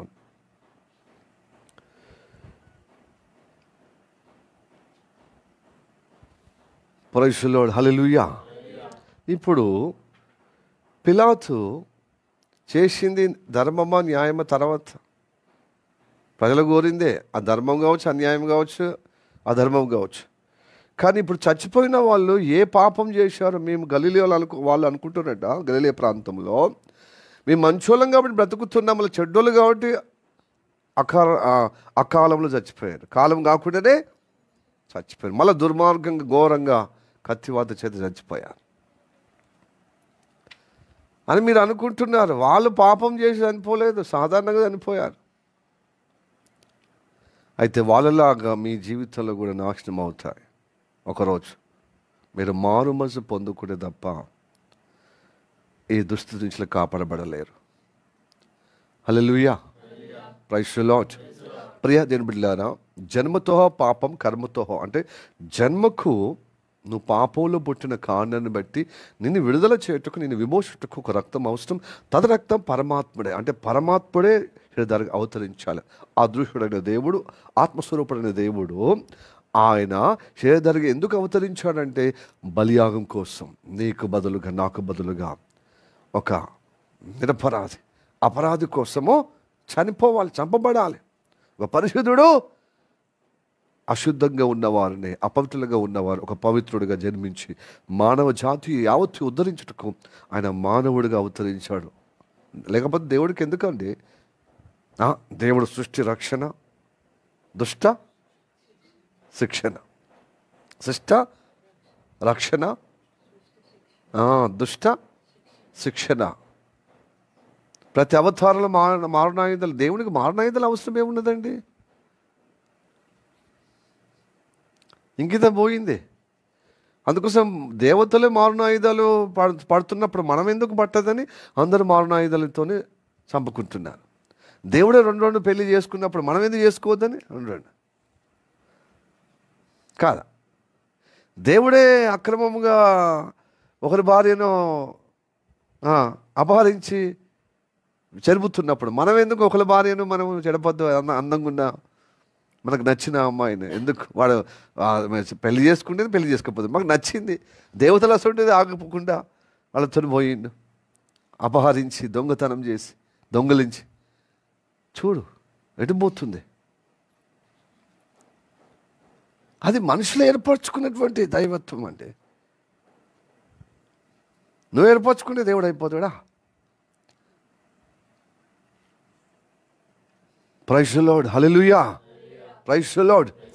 దేవుడు నిన్ను సృష్టించిన వాడు దేవుడు, అతడే సృష్టికర్త. కనుక దేవుడు లోకాన్ని ప్రేమించాడు. దుష్టుడు వశమైనా దేవుడు ప్రేమించాడు. దేవుడు దుష్టుడు రాచేటప్పుడు దేవుడు అడ్డుపడలేదంటే దేవుడు అట్లా అడ్డుపడే దేవుడు కాదు. నీకు స్వతంత్రం కల్పించాడు. ఆయన వ్యక్తిత్వంలో నిన్ను సృష్టించాడు. ఆయన పోలికైన రూపం నీకు స్వతంత్రం ఇచ్చాడు, నీకు నేర్పించాడు బుద్ధులు, జ్ఞానం, రేపు దుష్ట కార్యము వచ్చినప్పుడు నువ్వు అప్రమత్తం ఉండాలి బిడ్డ. నువ్వు జయించాలి. జయించలేకపోయాడు. వారి మాయ మాటలు నమ్మాడు, దేవుని మాటలు ఆ నమ్మకాన్ని వమ్ము చేశాడు. కాబట్టి దైవ ఉగ్రతకు పాత్రలైపోయారు. మళ్ళీ దేవుడు విడవక మరొక ఆ ఉద్రేకం, తన ఉగ్రతలో ఉన్నటువంటి మానవ జాతిని విడిపించటానికి కాలగుణంగా ఆయన వాగ్దానం నెరవేరుస్తూ లాస్ట్కి తానే అవతారం ఎత్తి మానవ జాతిలో ఉన్నటువంటి ఆ పాపం అనే బంధకాలు, ఆ దుష్టుని యొక్క ఆ నిర్బంధం నుంచి, వాని యొక్క కబదల హస్తం నుంచి దేవుడు విడిపించాడు తన రక్తం ద్వారా. ఇప్పుడు స్వతంత్రంగా పిలుస్తున్నాడు అనమాట. లోకం తీర్పు చెప్పడానికి రాలే ఆయన. హలో, ఆయన తీర్పు చెప్పడం రాలే. ఆయన ప్రాణం పెట్టి తీర్పులో ఉన్నటువంటి వారు విడుదల పొందటానికి వచ్చాడు. ఎందుకంటే నువ్వు అన్యాయంగా జన్మించావు. దేవుడు సృష్టించే విధంగా నేను చేసి తల్లి గర్భంలో పెట్టినప్పుడు కదా వాళ్ళ రక్తములో నువ్వు మునిగిపోతున్నావు కాబట్టి, రక్తమాంసలుగా ఎదుగుతున్నావు కాబట్టి, నీకు తెలియకుండానే పాపము అన్యాయంగా నువ్వు జన్మించబడుతున్నావు కాబట్టి, ఆ అన్యాయాన్ని, ఆ పాప దుస్థితిని విడిపించడానికి తను అన్యాయం చేయబడ్డాడు. తన పాపిగా మారిపోయి నీ కోసం ప్రాణము పెట్టాడు. ఇదే అన్నమాట. Hallelujah, praise the Lord, praise the Lord, hallelujah. కాబట్టి నీవు అందరిలాగా సడన్గా ఆ కాలంలో చనిపోయిన వారందరూ వాళ్ళు చెడ్డోళ్ళు కాబట్టి చచ్చిపోయి, నేను మంచిదాన్ని కాబట్టి, నేను మంచోళ్ళను కాబట్టి బ్రతుకుతున్నామని అనుకోవద్దు ప్రియ సహోదరుడా. దైవ కృపను బట్టి నువ్వు బ్రతుకుతున్న వాళ్ళు ఆయుష్ ఎంతవరకు దేవుడు ఇచ్చాడు, కానీ వాళ్ళు చేసిన దోషమును బట్టి కాదు. అలాగైతే మొన్న హైదరాబాద్ నుంచి బెంగళూరుకు వెళ్ళేటువంటి స్లీపర్ కోచింగ్ ఉండే బస్సు అగ్నితో ఆహుతి అయిపోయింది కదా. వాళ్ళందరూ చెడ్డోళ్ళని చచ్చిపోయారండి, మనం మంచి వాళ్ళమని బ్రతికామా? లేదు లేదు లేదు లేదు లేదు. వాళ్ళు చెడ్డోళ్ళని చచ్చిపోయి నువ్వు ఇట్లా అనుకుంటే నువ్వు కూడా రేపు మార్పు లేకపోతే నువ్వు కూడా అట్లనే చచ్చిపోతావు. వాళ్ళు జన్మతో పాపంలో ఉన్నారు, కానీ వారి యొక్క ప్రవర్తనలో నీతిమంతులు ఉన్నారండి. నిజంగా యేసయ్యని నమ్ముకున్నవారు అలా చనిపోయినా కూడా పరలోకం పోతారు, నిత్య జీవం పోతారు. ఈ లోకంలో అకస్మాత్తుగా మరణాలు లేకపోతే ఘోరమైన కీడు ప్రమాదాలు ఏర్పడుతున్నంత మాత్రాన వాళ్ళు ఏదో పాపం చేసిన, ఏదో వాళ్ళు నేరం చేసిరని కాదు. ఈ పుట్టుకతోనే మనము నేరగలగబడుతున్నాం. ఆ పర్యవసనే దుష్టుడు ఏం చేస్తున్నాడు? వాని కబ్జాలో ఉన్నవాడిని చంపేస్తున్నాడు. ఇప్పుడు ఈవెన్ క్రైస్తవులు కూడా మన శరీరం ఇంకా విమోచింపాలి. శరీరం ద్వారా మనల్ని అటాక్ చేస్తూనే ఉంటుంది, శరీర ఆశలతో, శరీర ప్రభావంతో. అందుకో శరీరాన్ని చంపేవారికి భయపడొద్దు. శరీరం ఆత్మను నశింపజేసి ఆ దేవుడికే భయపడమంటున్నాడు, ఆయన మాట వినమంటున్నాడు. ప్రైజ్ ది లార్డ్, హల్లెలూయా. ప్రియ దేవుడిలారా, దేవుడిని నమ్ముకోవడము నిత్య జీవం. అంతే, మతం మార్చడం కాదా, నీ వైఖరిని, నీ జీవిత వైఖరిని మార్చడం, నీ పాపిష్ట లైఫ్ను మార్చడం. నీ రక్తంలో ఉన్న పాప అనే గుణము అవిధి రక్తంలో ఉంది, చెడుతనం. ఎందుకంటే ఇంత మారణహోమం సంభవించిన అయ్యో అని చెప్పి మంచి వైపున ఉండకుండా చెడు వైపున వెళ్తూ మతం కోసము మానవులను చంపడము, కులం కోసము ఎదుగో ద్వేషించడము, దూషించడం, చంపడము, వినాశనం ఎందుకు వస్తుందండి? మనిషిలో ఉంది పాపం అనే గుణం. అందరూ బయటపడ్డోడు దొంగ, బయటపడలేడు దొర, బయటపడ్డోడు హత్య కోరుడు, బయటపడలేనివాడు, హృదయం నిండా ద్వేషం పెంచుకున్నవాడు, హృదయం నిండా వ్యతిరేకం పొందుకున్నవాడు, వాడు ఎలా మంచిగా అవుతాడు? నాలాగా అద్దాలు పెట్టుకున్నా సిన్సియర్ అవుతాడా? వాడి శరీరమే, వాడి రక్తంలోనే ఉంది ఆ స్వభావం, ఆ ద్వేషించే స్వభావం, ఆ కీడు కల్పించే స్వభావం, వ్యతిరేక స్వభావం. దైవ ఉగ్రతలో ఉన్నారు వాళ్ళందరూ. వారిని విడిపించడానికి దేవుడి అవతారం ఎత్తి మనకందరి కోసము ప్రాణం పెట్టాడు. ప్రైజ్ ది లార్డ్, హల్లెలూయా. కనుక యేసయ్యని నమ్ముకోవడం నిత్య జీవం పొందడం. నెంబర్ 1. హలో, తిండి గింజల కోసం కాదు, రైస్ బ్యాగుల కోసం కాదు. ఈ మధ్యకాలంలో రైస్ బ్యాగులు బాగా చేస్తున్నారు మతోన్మాదులు. అలా రైస్ బ్యాగులు అని చెప్తే వాళ్ళకి అవమానం. ఎందుకంటే గంత వివక్షణ ఎందుకు చూపిస్తున్నారా మీ మతములో? మరి ఎందుకు రైస్ బ్యాగులు? మీరు మరి ఉన్నవానికి లేని వానికి మంచి పెట్టచ్చు కదరా భయ్, కదా? అంటే అంత అగ్గో ఉన్నారా? సమానత్వం చూస్తే, కులం అనేది మతం అనేది సమానత్వం చూస్తే ఎందుకు ఇంకో రైస్ బ్యాగుల కోసం మతం మార్చుకోవడం ఉంటుంది? అది చిల్లర కదా, ఇది దౌర్భాగ్య స్థితి. క్రైస్తత్వము అంటే వాళ్ళు చెప్పిందే మన కౌంటర్ చేయాలంటే కౌంటర్కి ఎన్కౌంటర్ చేయాలంటే ఇలా మాట్లాడవలసి వస్తుంది. అయితే నీకు రైస్ బ్యాగ్ ఉందా లేకుండా ఏసై నమ్ముకోవడం రైస్ బ్యాగుల కోసం కాదు. కొంచెం వినండి క్రైస్తవులారా, ముద్దు మోకాలు వేసుకొని మనం చూడకూడదు. సత్యం కోసం నమ్మాం, నిత్య జీవం కోసం నమ్మాం, పరిశుద్ధత కోసం నమ్మాం, యథార్థత కోసం నమ్మాం. రైస్ బ్యాగుల కోసం అంటే సుఖభోగుల కోసం కాదు. మరి రైస్ బ్యాగులు అంటే ఏమన్నట్టు? సుఖభోగుల కోసం వీళ్ళు మీ సౌలతి ఇస్తారు. క్రైస్తవ తెల్లలో ఏదో ఇచ్చే నాకటానికి వీళ్ళు ఏసాయ మతం నమ్ముకున్నారు, లేకపోతే ఎందుకు నమ్ముకున్నారు అని చెప్పి కించపరిచే విధంగా ఉంటుంది అన్నమాట. మనం రైస్ బ్యాగ్ కోసం నమ్మలే, తిండి కోసం నమ్మలే. దేవురాజ్యం అనేది అన్నపానమా? చెప్పండి, చదవండి. రోమిలు రాసిన పత్రిక, దైవరాజ్యం అంటే ఏంటి చెప్పండి. 14వ అధ్యాయం, రోమిలు రాసిన పత్రిక 14వ అధ్యాయం 17వ వచనం. దేవుని రాజ్యము భోజనమును పానమును కాదు గాని నీతియు సమాధానము పరిశుద్ధాత్మ యందలి. రోమిలు రాసిన పత్రిక 14వ అధ్యాయము పట్టికలు చదవాలి మంచిగా, చకచక అవి నోట్లో ఉండాలి. అప్పుడు వెంటనే తీస్తాం, మన అమాస పుణ్యానికి వస్తాం. ఓసారి కాలేజ్ ఉన్నది ఆయన అయితే, ఓసారి ప్రైవేట్ ట్యూషన్ ఉన్నది, ఓసారి జ్వరం వచ్చింది, ఏళ్ళు నొప్పి, కాళ్ళు నొప్పి, ఇవన్నీ రీజన్లు పెడితే ఏడా మనం ఎదుగుతామండి. నిత్య జీవం కోసం ఇంత అశ్రద్ధ అన్నమాట. ఏమన్నా దేవుని కోసం కష్టపడుతున్నామా? తిండి కోసం కష్టపడుతున్నాం కాబట్టి ఇలాంటి అపవాదాలు నిందలు మోపుతున్నారు. సిగ్గుపడాలి మనం. Shame to us. వాళ్ళది ఫిల్ఫుల్ చేస్తున్నాం మనం. తిండి కోసం నమ్మామా అండి? ఏసైనామా? తిండి గింజల కోసం అమ్మడిపోయే విధంగా నమ్మామా? దేవురాజ్యం అంటే ఏంటి చెప్పండి? నీతి, సమాధానము, పరిశుద్ధాత్మ ఆనందమై.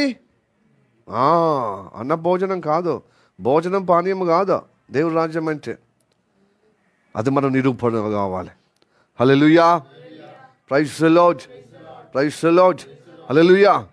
ప్రేమతో కూడింది క్రైస్తత్వం అంటే, సమాధానంతో కూడింది క్రైస్తత్వం అంటే, పరిశుద్ధతతో కూడింది క్రైస్తత్వం అంటే, నీతితో కూడింది క్రైస్తత్వం అంటే, సత్యముతో కూడింది క్రైస్తత్వం అంటే, నిత్య జీవంతో కూడినది క్రైస్తత్వం అంటే. నిత్య జీవం. హల్లెలూయా, ప్రైజ్ ది లార్డ్. గనుక చీటికి మాటికి వాళ్ళు చెప్పేటువంటి అపవాదంలో మనము నెరవేర్పుకుండా దేవుడు చెప్పే మాటగా నెరవేర్పుగా జీవించాలి. హల్లెలూయా, ప్రైజ్ ది లార్డ్.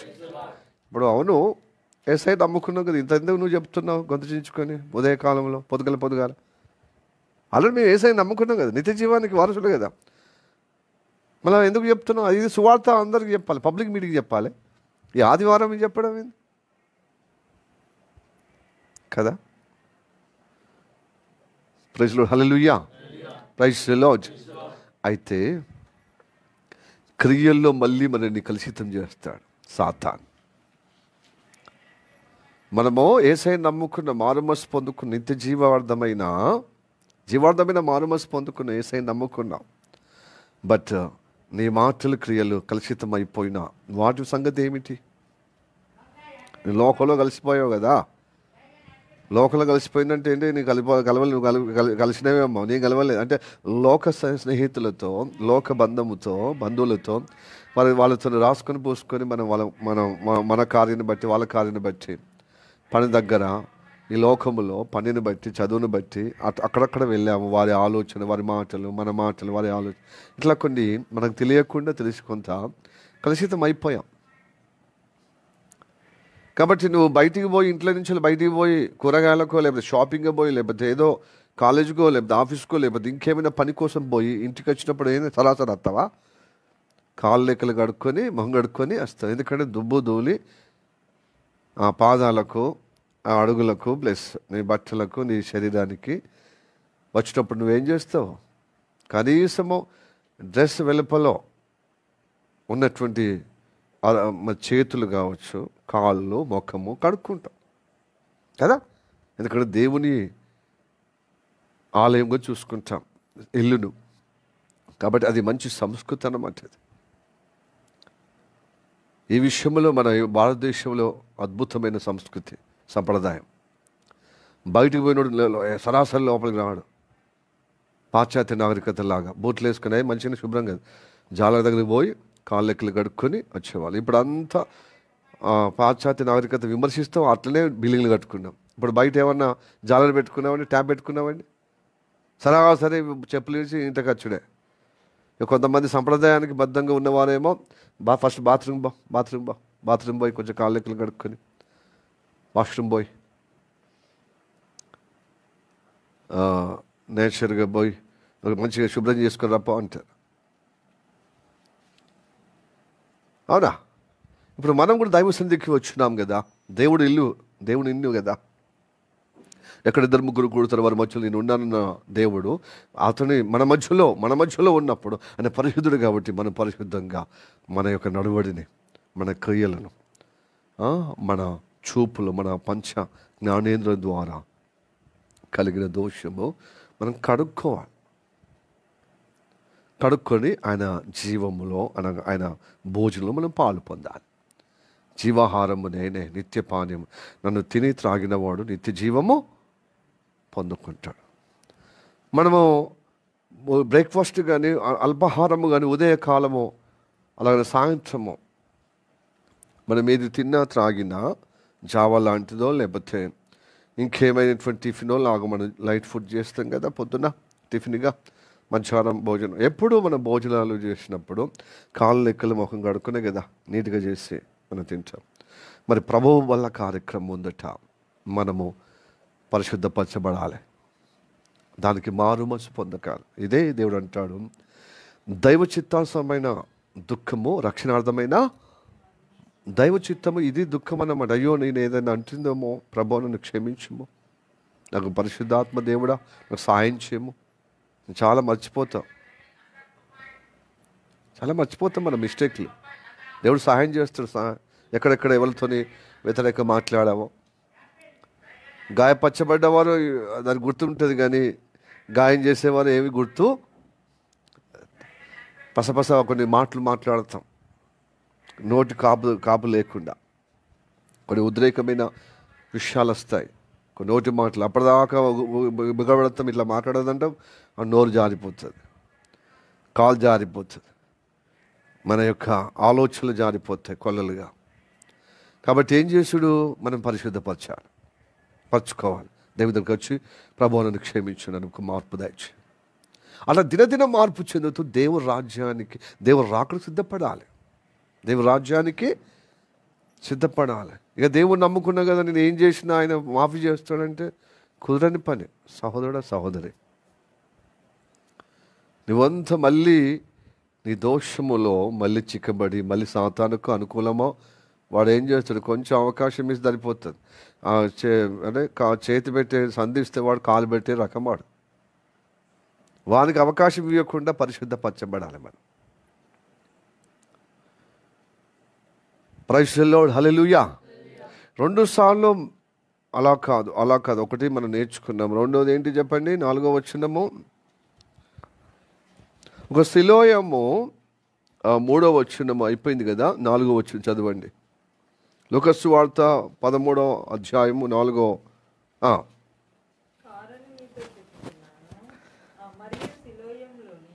మరియు సిలోయములోని గోపురము పడి చచ్చిన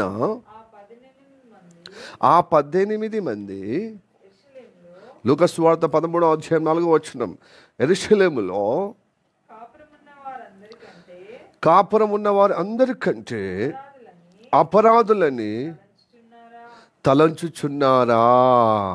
కారాన్ని మీతో చెబుతున్నా. ఆ కాలంలో సిలోయం అంటే మన చర్చి పేరే, సంవత్సరం పేరే. సిలోయము కోనేరు దగ్గర ఒకటి పెద్ద పొడగట్టి ప్రాకారం కట్టారు, ప్రాకారం కూడా. అది కూలిపోయింది. అది ఎప్పుడు కట్టారు? ఇంకా నెహెమ్యా కాలంలో అది పునర్నిర్మాణించారు. నెహెమ్యా 3:15 కనబడుతుంది ఆ సిలోహో గోడ. అది పాతదైపోయి మరి ఏమైందో ఆ సమయంలో ఆ గోడ కూలి 18 మంది చచ్చిపోయారు. వీళ్ళు అనుకుంటున్నారు వాళ్ళు ఎంత పాపం చేశారు, అందుకోసం అలా కొట్టుకపోయారు. వాళ్ళు ఆ గోడ కూలి చచ్చిపోయారు. మేము మంచోళ్ళం, మేము సంచోళ్ళం కాబట్టి మాకు ఈ దుర్గతి రాలే. మొన్న రంగారెడ్డి జిల్లాలో కార్తీక మాసంలో మొదటి పండుగ ఏంటిది? అది దీపావళి సందర్భంగా వెళ్ళిపోయారు. ఊరికి పోయి తిరిగి రాకుండా అదేంటిది మన ఘోరమైనటువంటి టిప్పర్ లారీ బస్సు మీద పడ్డది చూడు, ఆర్టీసీ ఎక్స్ప్రెస్ చేవేళ్ళకి పోయి తిరిగి మబ్బులు వస్తున్నారు పాపం డ్యూటీ ఎక్కడానికి. దానిలో రకరకాల మనుషులు ఉన్నారు, ఉద్యోగస్తులు, ప్రైవేట్ ఉద్యోగస్తులు, గవర్నమెంట్ జాబులు ఇప్పుడిప్పుడే పొందుకొని ఎన్నో ఆశలతో ఉన్నటువంటి మరి యవన బిడ్డలు కానీ చాలామంది రకరకాలు ఉన్నారు కదా బస్సులు. వాళ్ళ పండుగ కోసం వాళ్ళ కన్న వాళ్ళతో, తన బంధువులతో, తన రక్త సంబంధులతో చక్కగా జరుపుకొని సంతోషంగా స్వీట్ మెమోరీస్ అనుబంధము గుర్తుంచుకొని పెనవేసుకొని చక్కగా మళ్ళీ తిరుగు ప్రయాణం హైదరాబాద్లో బిజీ లైఫ్ మళ్ళీ చేయటానికి వస్తున్నప్పుడు అకస్మాత్తుగా ఏగిలవారంగా అనగా ఉదయకాలం మబ్బులో 4 గంటల ప్రాంతంలో మరి కళ్ళు మూసుకొని కళ్ళు తెరిచో డ్రైవరు, ఆ టిప్పరోడు ఓవర్ స్పీడ్గా 2 ఎక్స్ప్రెస్ కదా. ఇక పండుగ పూట మస్తు పబ్లిక్ మళ్ళీ ఫ్రీ కాబట్టి అది వెలిసి మొత్తం బస్ అంతా కిక్కిరిసిగా అయిపోయాను. ఆ గుంతల రోడ్డు,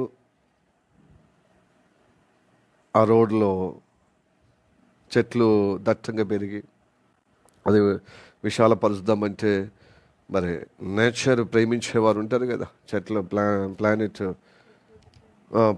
ప్రకృతి ప్రేమికులు, వాళ్ళు కేసు వేసారట ఆ చెట్లు కొట్టడం ఏందండి. దాదాపు పెద్ద పెద్ద చెట్లు, మర్రి చెట్లు దాదాపుగా 900 చెట్లట. అది తీసేసడం ఏంది, అలా చెట్లు పెంచితే ఎట్లా అని. మంచిదే కానీ కాన్సెప్ట్ ఉద్దేశం కూడా చూడాలి కదా. కొంతమంది కుక్కల మీద ప్రేమికులు, అరే కుక్కలు మొత్తము కుక్కలు పిక్క తింటుంది మనుషులు అంటే, మనుషుల కంటే కుక్కలు గొప్పదా? సుప్రీంకోర్టు చెప్తుంది. నిన్న మన పేపర్లో వచ్చి నిన్న కుక్కలు ఎక్కడిదక్కడ సంరక్షణ చేయండి, లేకపోతే దాన్ని ఏదైనా చేయండి, కానీ మొత్తానికైతే వాళ్ళు ప్రేమించే వాళ్ళు ఉన్నారు కదా, వాళ్ళ కుక్కలు దాదుకోమని. బట్ కుక్కలను మాత్రము బయట స్త్రీలను, పిల్లలను, పెద్దవాళ్ళను చీల్చి చెండాడుతుంది, చచ్చిపోతున్నారు మనుషులు. అది చూడాలన్నమాట. మనుషులేమో తక్కువ చేస్తున్నారు, జంతువులను ఎక్కువ చేస్తున్నారు. మనుషులు మంచుకుంటేనే కదా జంతువులను చూడటానికి.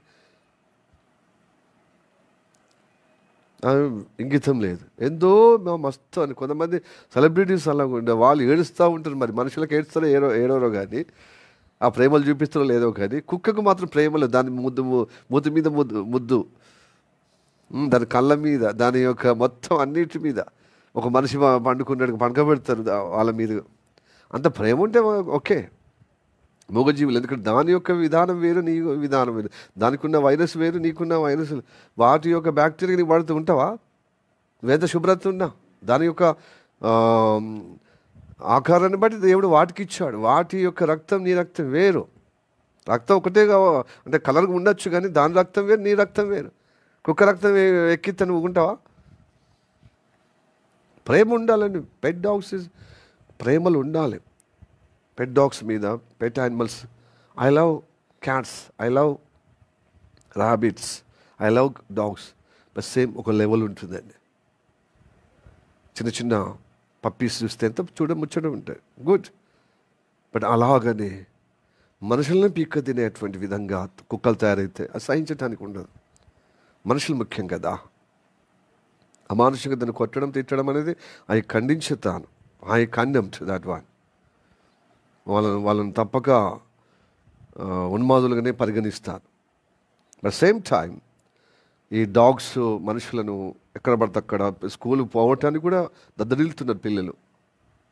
స్కూల్ పోవటానికి, మార్కెట్ పోవటానికి, స్త్రీలు కానీ పిల్లలు కానీ. ఏంది కుక్కలు ఎక్కడ అక్కడ స్వవిహారం చేస్తే ఎక్కడ ఉంటుందండి? ఇది ఈ ఆలోచన ఉండాలన్నమాట. ఇది లేకుండా కుక్కలు అంటే పశుప్రాయంగా బ్రతుకుతున్నాం అన్నమాట.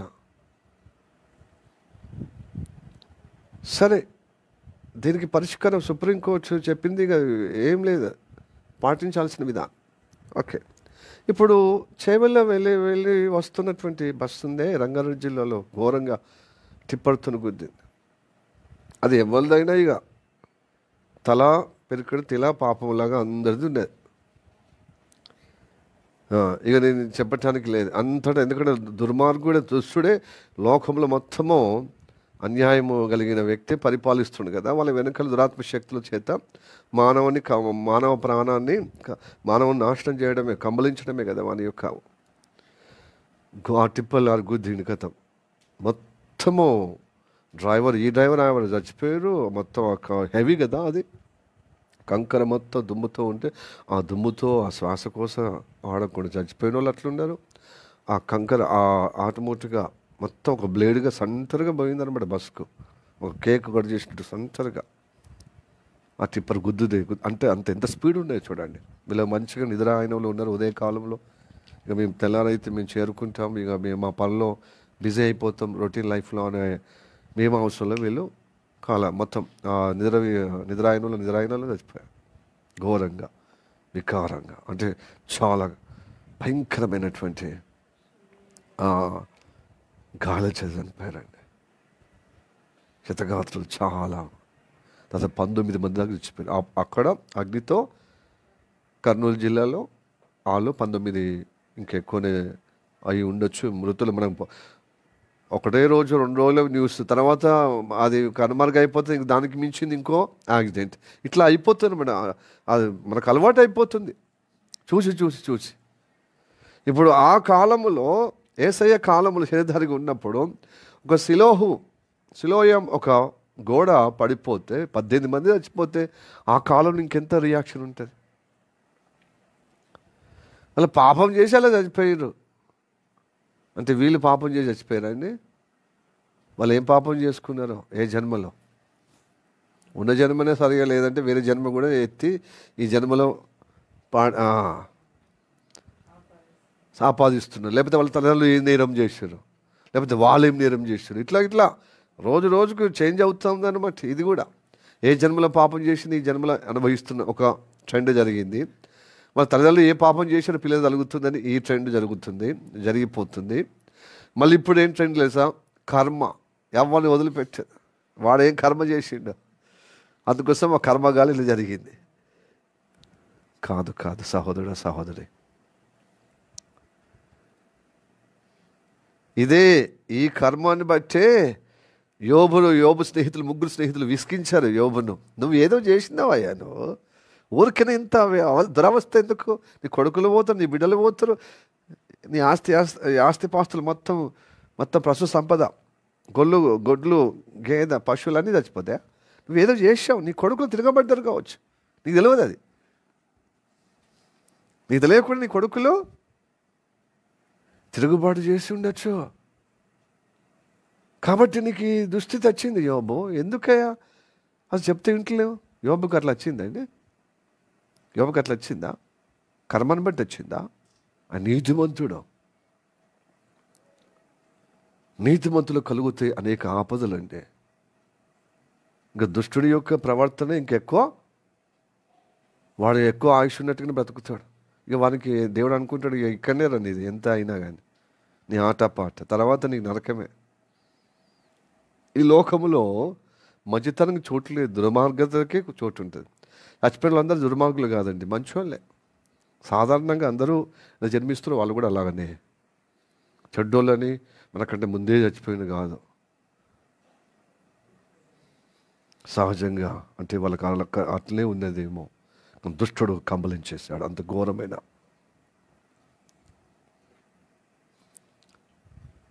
ఇంకెంతమంది శతగాత్రులై హాస్పిటల్ ఎంతమంది చికిత్స పొందుతూ చచ్చిపోయారు. కనుక మనకంటే మన మంచోళ్ళు, వాళ్ళు చెడ్డోళ్ళు కాబట్టి చచ్చిపోయిన అనుకోవద్దు. శిలోయం గోడ అంటే శిలోయాము గోడ కూలి 18 మంది చచ్చిపోయి చూడు. వాళ్ళు చచ్చిపోయేది వాళ్ళ పాపాన్ని బట్టి కాదు, కాగానే అదే 5వ వచనంలో ఉంది. కాదుగా కారని మీతో చెప్పుచున్నా, వాళ్ళ పాపాన్ని బట్టి చచ్చిపోయానని కాదని మీతో చెప్పుచున్నాను.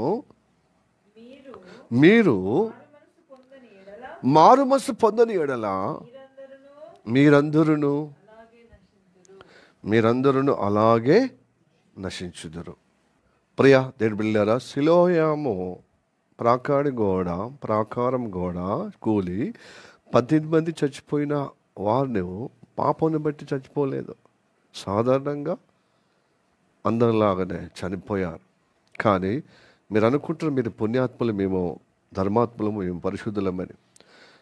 మీరు మారు మనసు పొందకపోతే వాళ్ళలాగానే మీరు నాశనం అవుతారు, నశించి పోతారనే వాక్యంగా మనం వింటున్నాం. దేవునికి స్తోత్రం, హల్లెలూయా. ఆ బస్సు ప్రమాదంలో చేవేళ్ళ నుంచి తిన్నగా హైదరాబాద్కి వస్తున్నటువంటి రంగారెడ్డి జిల్లా పరిసర ప్రాంతాల్లో ఘోరమైన యాక్సిడెంట్ జరిగింది. మనకంటే చెడ్డవారని కాదు వాళ్ళు, మన మంచోళ్ళ, వాళ్ళు చెడ్డోళ్ళు కాబట్టి అకాలంగా సడన్గా వాళ్ళు చచ్చిపోయారు. కాదు, వాళ్ళు మంచోళ్ళే, మనలాగనే వాళ్ళు అందములో, జ్ఞానములో, ఐశ్వర్యంలో అన్నిట్లో వాళ్ళు మంచోళ్ళు. కానీ అకస్మాత్తుగా అయితే ఇదే దుస్థితి యోబు కూడా వచ్చింది. యోబు స్నేహితులు మాట్లాడుతున్నారు. 8వ అధ్యాయము ఇంకా అయిపోతుంది. 8వ అధ్యాయం 3-4 వచనాలు.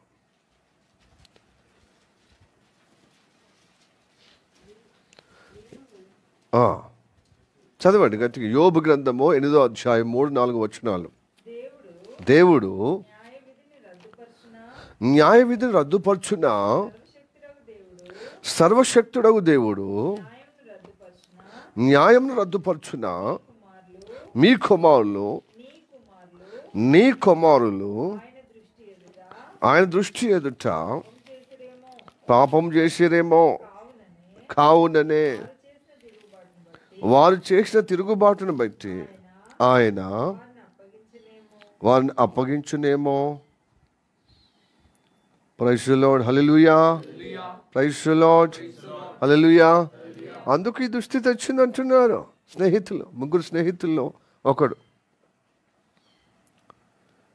యోబు సజ్జుడు, నీతిమంతుడు, ఆయన చాలా నిష్ట కలిగిన భక్తిపరుడు, యథార్థపరుడు అండి.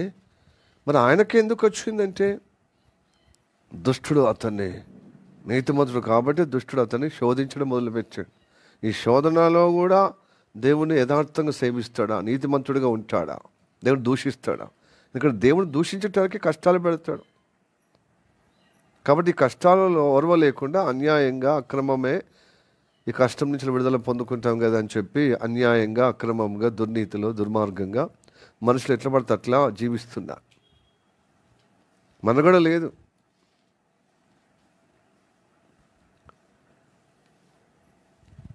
ప్రైజ్ ది లార్డ్, హల్లెలూయా. అయితే ప్రియ దేవులారా, చెడ్డోళ్ళని వాళ్ళకు ప్రాణం పోలేదు, వాళ్ళు మంచి వాళ్ళు, సహజంగా అందరూ జన్మించినట్టుగా వాళ్ళు అలా ఉన్నారు, జీవిస్తున్నారు.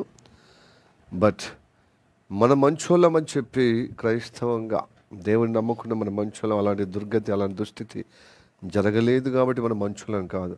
మనం కూడా ఇలా తిక్క ఆలోచనలు, ఇలా మూర్ఖంగా ఆలోచనలు కలిగి జీవిస్తే మనం కూడా ఒకనాడు నశించిపోయే విధంగా ఉంటుంది. కాబట్టి మనం మారు మనసు పొందుకోమంటున్నాడు. నెంబర్ 1 మారుమనసు 2 ఉన్నాయి.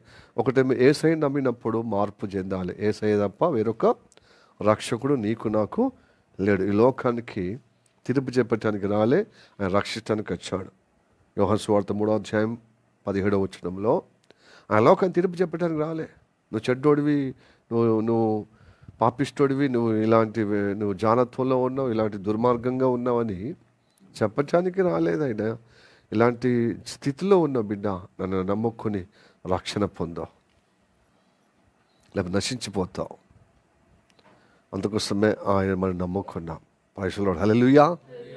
ఇప్పుడు ఏంటంటే శరీర కార్యాలు, శరీర ఆలోచనల మాటలు మన జీవితం తొంగి చూసాయి. కాబట్టి వీటిని బట్టే మనం కలుషితమైపోయాం. ఈ వారం నువ్వెంత భక్తుడిగా నీవు భక్తిగా జీవించినా ఎక్కడో అక్కడ చెదరమొదరు సంఘటనలు మన జీవితంలో ఉత్పన్నమైంది. కాబట్టి వాటిని బట్టి ఏమైపోయామో కలుషితమైపోయాం. కాబట్టి ఇప్పుడు మనం ఏం చేయాలి? మారుమనసు పొందాలి. ఇది దైవ చిత్తానుసారమైన దుఃఖమో రక్షణార్థమైన మారుమనసు కలిగిస్తుంది. దైవ చిత్తం ఏంటి తెలుసా? నేను పరిశుద్ధంగా ఉండాలి. దేవుడు పరిశుద్ధుడు కాబట్టి ఆలోచనలు, మాటలు, క్రియల్లో దుష్టుని ఆలోచన చొప్పున నడవక అని ఉన్నది. పాపుల మార్గం నిలవక, అపాదులు కూర్చున్న చోట్ల కూర్చుండగా. అవి ఏదైతే వద్దంటామో అదే మన జీవితంలో పరోక్షంగా ప్రత్యక్షంగా మనకు ఎదురవుతుంది ఆ అనుభవం. కాబట్టి దేవుని దగ్గర ఏం చేయాలి? తండ్రి, నాలో మిస్టేకులు జరిగాయి, నా మాటల్లో నీకు వ్యతిరేకంగా జారిపోయాయి, నీకు ఆయాసకరంగా, అలాగనే నా క్రియల మూలంగా కూడా జరిగినాయి, నన్ను క్షమించము తండ్రి అని పశ్చాత్తాపం ఉండాలి. అలవాటైన ప్రాణం ఇది ఇంకా రోజు రోజుకి ఎక్కువగా తక్కువ కావాలి. ఇది కూడా అన్యులు చేసిన తప్పిదం చేసుకుంటూ దేవుని దగ్గర అయ్యా నన్ను క్షమించమని క్షమిస్తాడు అనే విమర్శ ఉందండి. ఇలాంటి మనస్తత్వం కూడా ఉంది క్రైస్తవం చాలా మందికి అర్థమవుతలేదు. నీకు విడుదల ఇవ్వటకు అవకాశం ఇస్తున్నాడో, ఎందుకంటే ఏ విత్తనం విత్తుతామో అదే ఫలం నేను ఎదుర్కోబోతున్నావు. కాబట్టి ఈ ఫలములు తీసేసి మారుమనసు తగిన ఫలించాలి. హల్లెలూయా. మత్తయి సువార్త 3వ అధ్యాయము 7వ వచనం చివరి లైన్లో మారుమనసు పొందుకుంటే ఏమైంది తెలుసా? తగిన ఫలించబడతాం. తగిన విధంగా మారుమనసు తగినట్టుగా ఫలించబడతాం. చదవండి అక్కడ 7వ లైన్, 7వ వచనంలో చివరి లైన్ మారుమనసు అనే మారుమనసు తగిన ఫలము ఫలించాలి. మనం ఫలించుటకు మారుమనసుకు తగిన ఫలము ఫలించాలి. మారుమనసు పొందితే ఆ ఫలము అనుభవిస్తామండి. హల్లెలూయా. లేదు ఇట్లనే అలవాటైన ప్రాణం ఏంది? క్షమాపణ కోరడము, నువ్వు చెప్పకమానము, మేము వినకమానము, మేము అట్లా మారుమనసు పొందినట్టు చేస్తాం. తర్వాత యథావిధిగా అదే ఆలోచనలు, అదే మాటలు, అదే క్రియలో జరుగుతా అంటే నీ కర్మ, నా కర్మ. నేను చేస్తే నా కర్మ, నీకు అయితే కర్మ. ఏం చేసిన కర్మను ఎవరు తప్పించుకోచాలేదు. కొంతవరకు ఇది వాస్తవమే, కొంతవరకు. యోబు లాంటి పర్టికులర్ వాళ్ళకి లేదు. హల్లెలూయా. అసలు క్రైస్తత్వంలో ఉండదు, కర్మను బట్టి కాదు. అట్లయితే అందరం టపా ఆ కర్మ అనుభవించాలి. ఎవరు మంచోళ్ళు కాదు, అందరూ చెడ్డోళ్ళు కదా. కొమ్మర్ బ్రదర్, అందరూ ఏమలేరు. ఎంత సిన్సియర్గా ఉన్న, మౌనంగా ఉన్నంత మాత్రాన మునీశ్వరులు కాదు, మునీశ్వరులకు ఎరక కాబట్టే మౌనంగా వాళ్ళు ధ్యానంలో పోయారు. అరణ్యానికి వెళ్ళి పరిత్యాగ సంఘ సంస్కర్తగా ఏమైపోయారు? పరిత్యాగ చేసి సంఘాన్ని పరిత్యజించి వాళ్ళు అరణ్యానికి పోయి మౌనంగా దీక్ష పడుతున్నారు. అయ్యో నేను నా జన్మ సరిగా లేదు, నా కర్మ సరిగా లేదు, కాబట్టి తప్పక నేను నశించిపోయే విధంగా ఉంటా అని చెప్పి సాధన, భక్తి సాధన, వృషపొంగులు భక్తి చేస్తూ మోక్ష సాధన కోసం ప్రతపిస్తున్నారు. దానిలో కొంతమందికి ఆ జ్యోతి వెలిగిందంటే యేసయ్య తప్ప వేరొక మార్గము లేదని కనుగొంటున్నారండి. కొంతమంది కనుగొన్నారు. హల్లెలూయా. Praise the Lord. అందుకోసమే కదా హతసోమ సద్గమయ తమసోమయ జ్యోతిర్గమయ మృత్యుమయ. ఎందుకు ఊరికే నచ్చింది అది? తపస్నానం చేస్తేనే పొంగవులు చాలా సంవత్సరాల కొద్ది పరిత్యాగం చేశారు. సంసార జీవితాన్ని, ఈ సుఖభోల జీవితాన్ని త్యజించి ఊరు బయట వెళ్ళి తపస్సు చేసి ఇది కనిపెట్టాను.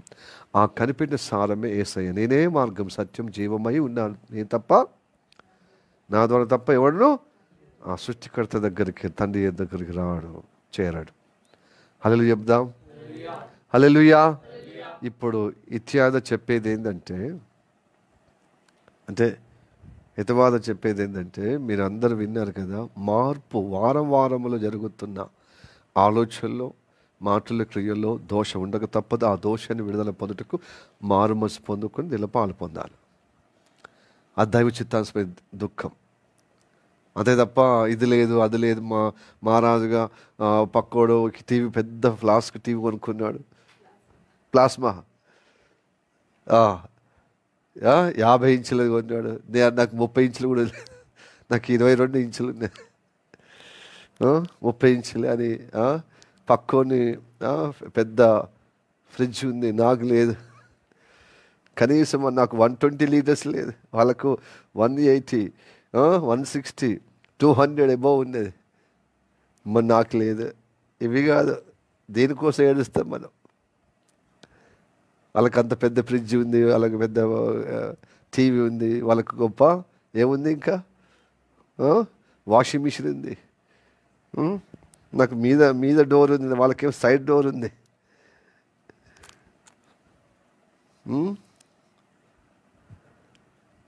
ఇవే కదా ఏడ్చుడు. వాళ్ళకి సొంత ఇల్లు ఉంది, మాకు లేదు. వాళ్ళకి ల్యాండ్ ఉంది, నాకు లేదు. వాళ్ళకి కారు ఉంది, మనకు లేదు. మనకు ఒకే బైక్ ఉంది, నాకు 4 బైకులు ఉన్నాయి. ఈ వీటిని బట్టి కాదు. హలో, ఇవి దేవుడు ఇచ్చేది ఇస్తాడు. మనకు ప్రాప్తించినప్పుడు దేవుడు ఇస్తాడు. దేవుడి సౌకర్యాన్ని, సౌలభ్యాన్ని బట్టి, నీ స్తోమతను బట్టి దేవుడు నాకు ఇస్తాడు. దానిలో ఎటువంటి సందేహం లేదు. ఇచ్చినా దేవుడు, ఇవ్వకున్నా దేవుడు కాకుండా పోతాడా? కానీ నీకు నిత్య జీవం ఇవ్వటకు ఇష్టపడుతున్నాడు. ఇవి శాశ్వతం కాదు. ఏముండదు, ఒక టీవీ కొంటే ఒక 2-3 సంవత్సరాల తర్వాత పాదం పడుతుంది, మళ్ళీ మార్కెట్లో కొత్త లేటెస్ట్ వస్తుంది. అంతకుముందు డబ్బా టీవీ ఉండే, తర్వాత ఎల్సీడీ వచ్చిందా, ఎల్ఈడి వచ్చింది, తర్వాత ఇప్పుడు ఎల్సీడీ. రోజుకు అదే పనితనం మాడిఫై అయ్యకుండా అవుతుంది. అంతకుముందు ఒక ఫోన్ ఉంటే సరిపోతుంది, ల్యాండ్ ఫోన్ ఉంటే. ల్యాండ్ ఫోన్ ఎంత రిచ్ అని. ఇప్పుడు కామన్గా అందరికీ ల్యాండ్ ఫోన్ వచ్చేసింది. బిఎస్ఎన్ఎల్ సెలవు అంటే పుణ్యమా అని. తర్వాత అది ఎప్పుడైతే పోయిందో ఇక డబ్బా సెల్ ఫోన్ వచ్చింది, చిన్న ఫోన్. మొత్తం ఇక మిగతా ఫోన్లో కంపెనీ ఎక్కువ అయిపోయింది, బిఎస్ఎన్ఎల్ గవర్నమెంట్ తగ్గిపోయింది. ఇక అది అందరికీ అయిపోయింది అనమాట. హలో అని చెప్పి పేపర్స్ ప్లస్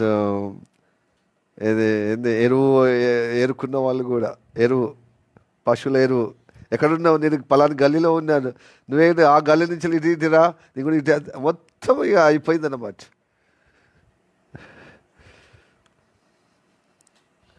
తర్వాత ఇప్పుడు ఒకరికి మించిన ఒకరు. ఏంటిది? Cell phone. ఏంటిది? ఆండ్రాయిడ్.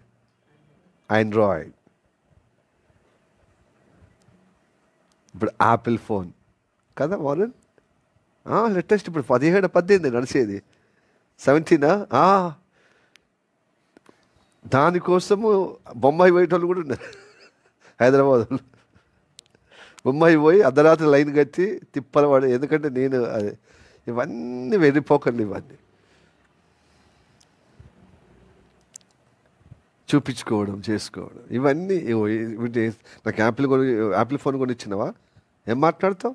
రోజు నాన్న రాత్రనక పగలనక కష్టపడుతున్నాడు.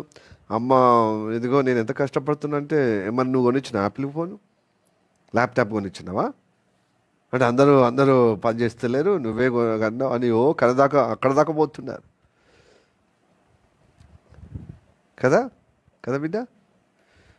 ప్రైజ్ ది లార్డ్, హల్లెలూయా. నాకు ల్యాప్టాప్ లేదు, ట్యాప్ లేదు, కనీసం ఫోన్ అని ఉన్నదా మంచిది కదా. దేనికోసం ఏడుస్తాం, దేనికోసం పండి బొరలాడుతాం. కానీ నీతిగా, యథార్థంగా, సత్యంగా దేవుడు కోరినట్టుగా జీవితము పరిశుద్ధంగా ఉండటకు ఎవరైనా ఏడుస్తారండి? ఏడుస్తారా? పెద్దలు ఏడవరునా యవనస్తులు అసలుకి ఏడవరు. వస్తువుల కోసం ఏడుస్తాం. హల్లెలూయా. అయితే ఈ ఏడుపు, వస్తువుల కోసం ఏడిచే ఏడుపట, లోకరీతి ఏడుపు, దుఃఖం మరణానికి దారి తీస్తుంది. కానీ దైవ చిత్తానుసరమైన దుఃఖము రక్షణము పొందటకు మార్పు కలిగే విధంగా నడిపిస్తుంది. హల్లెలూయా. కనుక దేవుడు కోసము, దేవుడు నడిపింపు కోసము ఏడవాలి. కనుక అయ్యా దావీదులాగా నా యందు నీకు ఏమన్నా ఆయుసం ఉన్నదో చూసి నన్ను సరిచేయమని ఏడవాలి. అది నేర్చుకోవాలి. అది ఆ భక్తి మన జీవితంలో అలవర్చబడాలి. ఇది మన నిత్య జీవానికి దగ్గరకు అవుతాం, దేవుని రాజ్యానికి సిద్ధపడిన వాళ్ళు అవుతాం. హల్లెలూయా చెప్పండి. Hallelujah. Praise the Lord, praise the Lord. చివరిగా చదువుకుందాం. 2 కొరింథీయులకు రాసిన పత్రిక 7వ అధ్యాయము 10వ వచనం. ఇందాక చెప్పబడిన విషయమే. ఓకే.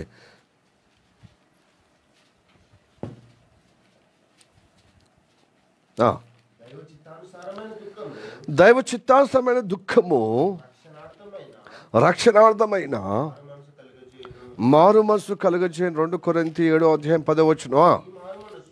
ఈ మారు మనసు దుఃఖమును పుట్టించదు, అయితే లోక సంబంధమైన దుఃఖము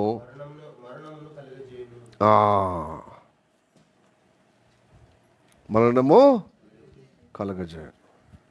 ఏమున్న యాపిల్ ఫోన్ ఉంటేంది, డబ్బా ఫోన్ ఉంటేంది, నీకేంటిది సౌలభ్యంగా నీకు కమ్యూనికేషన్ ఏ ఫోన్ అయినా వస్తుంది. నీ సౌలభ్యాన్ని బట్టి ఉండాలి. నీకు necessary you can need, God provide you what ever you require, what ever you have,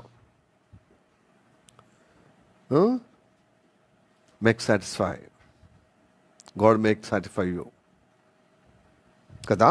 నీకున్న దాంట్లో సంతృప్తి చెందాలి కదా. తప్పించి లేని దాని గురించి అరులో చాచి పెడబొబ్బలు చేసి దుఃఖపడి నువ్వు ఇబ్బంది పడే కంటే దైవ చిత్తము ఏంటి తెలుసా, రక్షణలో కొనసాగుటకు మారు మనసు పొందాలి. దానికోసము మనం ఇప్పుడు కొంచెము దుఃఖపడాలి. తండ్రి నీ కృపలో నిత్య జీవనం స్థిరపరచం, నిత్య జీవానికి ఆటంకం ఉన్న నా ఆలోచన, మాటలు, క్రియలు తొలగించు. ఇవి నీకు ఆయుసం, నా బ్రతుకుని చిదిమేసేది, నన్ను ఖరాబ్ చేసేది, నన్ను కలుషితం చేసేది, నీకు దూరం చేసేది. తండ్రి నీ కృప ద్వారా నాకు సహాయం చేయి. ఎవరో బిడ్డ ఎవరి నీచుల నుంచలే నువ్వు ఖరాబ్ అయ్యే ప్రమాదం ఉంది. కాబట్టి విడుదల పొందుకుందాం. దైవ జీవంలో, దేవుని నిత్య జీవంలో స్థిరపరచుదాం. ఆయన జీవాహారంలో పాలు పొందుటకు ఇవే మనకు ఆటంకం. కాబట్టి ప్రార్థన చేద్దాం, దుఃఖపడదాం. ఆయాసాన్ని దేవుని దగ్గర ఉన్న మన పట్ల దేవునితో ఉన్న అనుబంధానికి ఆయనకు ఆయాసం చేసిన ఆ ప్రక్రియను తొలగించుకుందాం. దైవానుగ్రహం పొందుకుందాం. మీ వాక్యాల దేవుడు మన జీవితంలో ఆశీర్వకరంగా మరి దైవ చిత్తానుసరమైన దుఃఖము కలిగే ఆ రక్షణార్థమైన మారు మనసులో నడిపించుడుగాక. ఆమేన్. తల్లు వంచి కళ్ళు మూసుకొని ప్రార్థన చేద్దాం. మిక్కిలిగా ప్రేమిస్తున్న మా పరలోకమందున్న మా తండ్రి, నీకు వందనాలు, స్తోత్రం రాజు. అదిగో ప్రభా, ఈ ఉదయ కాలంలో నన్ను మరుగుపరుచుకుని నాతో, మా అందరితో నీ స్వరముగా, నీ జీవమయ మాటలో, నీ పరిశుద్ధాత్మ అభిషేకం ద్వారా మాతో మాట్లాడుతూ తండ్రి ప్రభా స్తోత్రము తండ్రి. మార్పు దయచే, మారు మనసు కలిగి, మార్పు కలిగే విధంగా సిద్ధపడి మరి ఉన్నాం కనుక ప్రభా, వారం రోజులంతా ప్రభా మీ భక్తి కలిగే ఉన్నాం. నేను శ్రద్ధతో ప్రభు నేను సేవిస్తూనే ఉన్నాం. వ్యక్తిగతంగా పరిశుద్ధులతో కూడి, నీ భక్తులతో కూడి నేను సేవిస్తూనే ఉన్నాం. అయినా ఇంక అనేక అవలక్షణాలు నా జీవితంలో తొంగి చూశాయ్యా. క్రియల మూలంగా, మాటల మూలంగా, ఆలోచనలు అయితే లెక్కలేవయ్యా. తనే నన్ను క్షమించుమని నీ వాక్యం ద్వారా మాతో ప్రబోధించావు. నీ వాక్యం ద్వారా మాతో హెచ్చరికగా మాట్లాడావయ్యా, హెచ్చరికగా చేశావయ్యా. అవునయ్యా, ఇదే మా జీవిత నిత్య జీవానికి ఇదిగో ప్రభు స్తోత్రము తని ఖరాబ్ చేసేదయ్యా.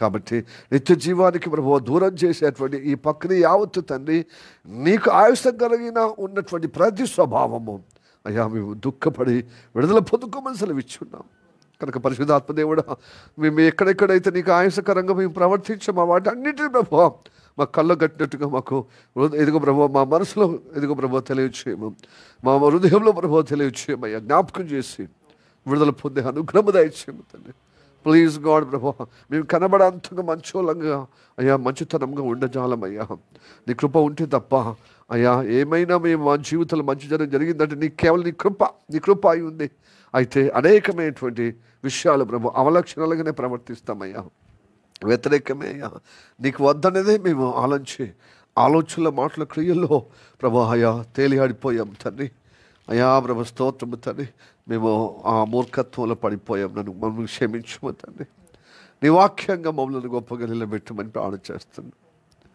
తన నిత్య జీవం మాకు కావాలయ్యా నీ రాజ్యంలో మీ స్థిరపరచబడే విధంగా ప్రభు నీ రాజ్యంలో చేరుకునే విధంగా నీ సముఖంలో నీ సన్నిధిలో నీ నామంలో స్థిరపరచబడే విధంగా మనం గుణపుచ్చమని ప్రార్థన చేస్తుంది ప్లీజ్ గాడ్ నీ పరిశుద్ధాత్మ చేత మనల్ని సంధించి మాకు గొప్పగా ప్రభు నీ జీవంలో ఇదిగో ప్రభు పాలు పొందే విధంగా కృప చూపెట్టు మాకు సహాయం చేయమయ్యా ప్రాధాన్యత వందనాలు అద్భుతం చేస్తావని నమ్ముచున్నానయ్యా ప్లీజ్ గాడ్ మేము నొచ్చుకొని దానిలో నిజమైనటువంటి మారుమనసు పశ్చాత్తాప కలిగిన మారుమనసుతో నీ జీవంలో పాలు పొందడానికి సహాయం చేయి ప్లీజ్ గాడ్ ఈ మాత్రం తేలికగా ఉండకుండా అది ప్రభా గొప్పగా ప్రభా స్తోత్రం నేను మార్పు కలిగే విధంగా మారుమనసు కలిగే విధంగా నడిపిస్తామని నమ్ముచున్నానయ్యా నా ప్రార్థన వినేందుకు వందనా బిడ్డల భక్తుల ప్రార్థనకు ఏకీభవిస్తున్న వారి ప్రార్థన వినేందుకే వందనా కృపణ్యాధుడుగాక నీ జీవంలో పాలుండే విధంగా నడిపిస్తామని నమ్ముచ్చు యేసయ్య నామములో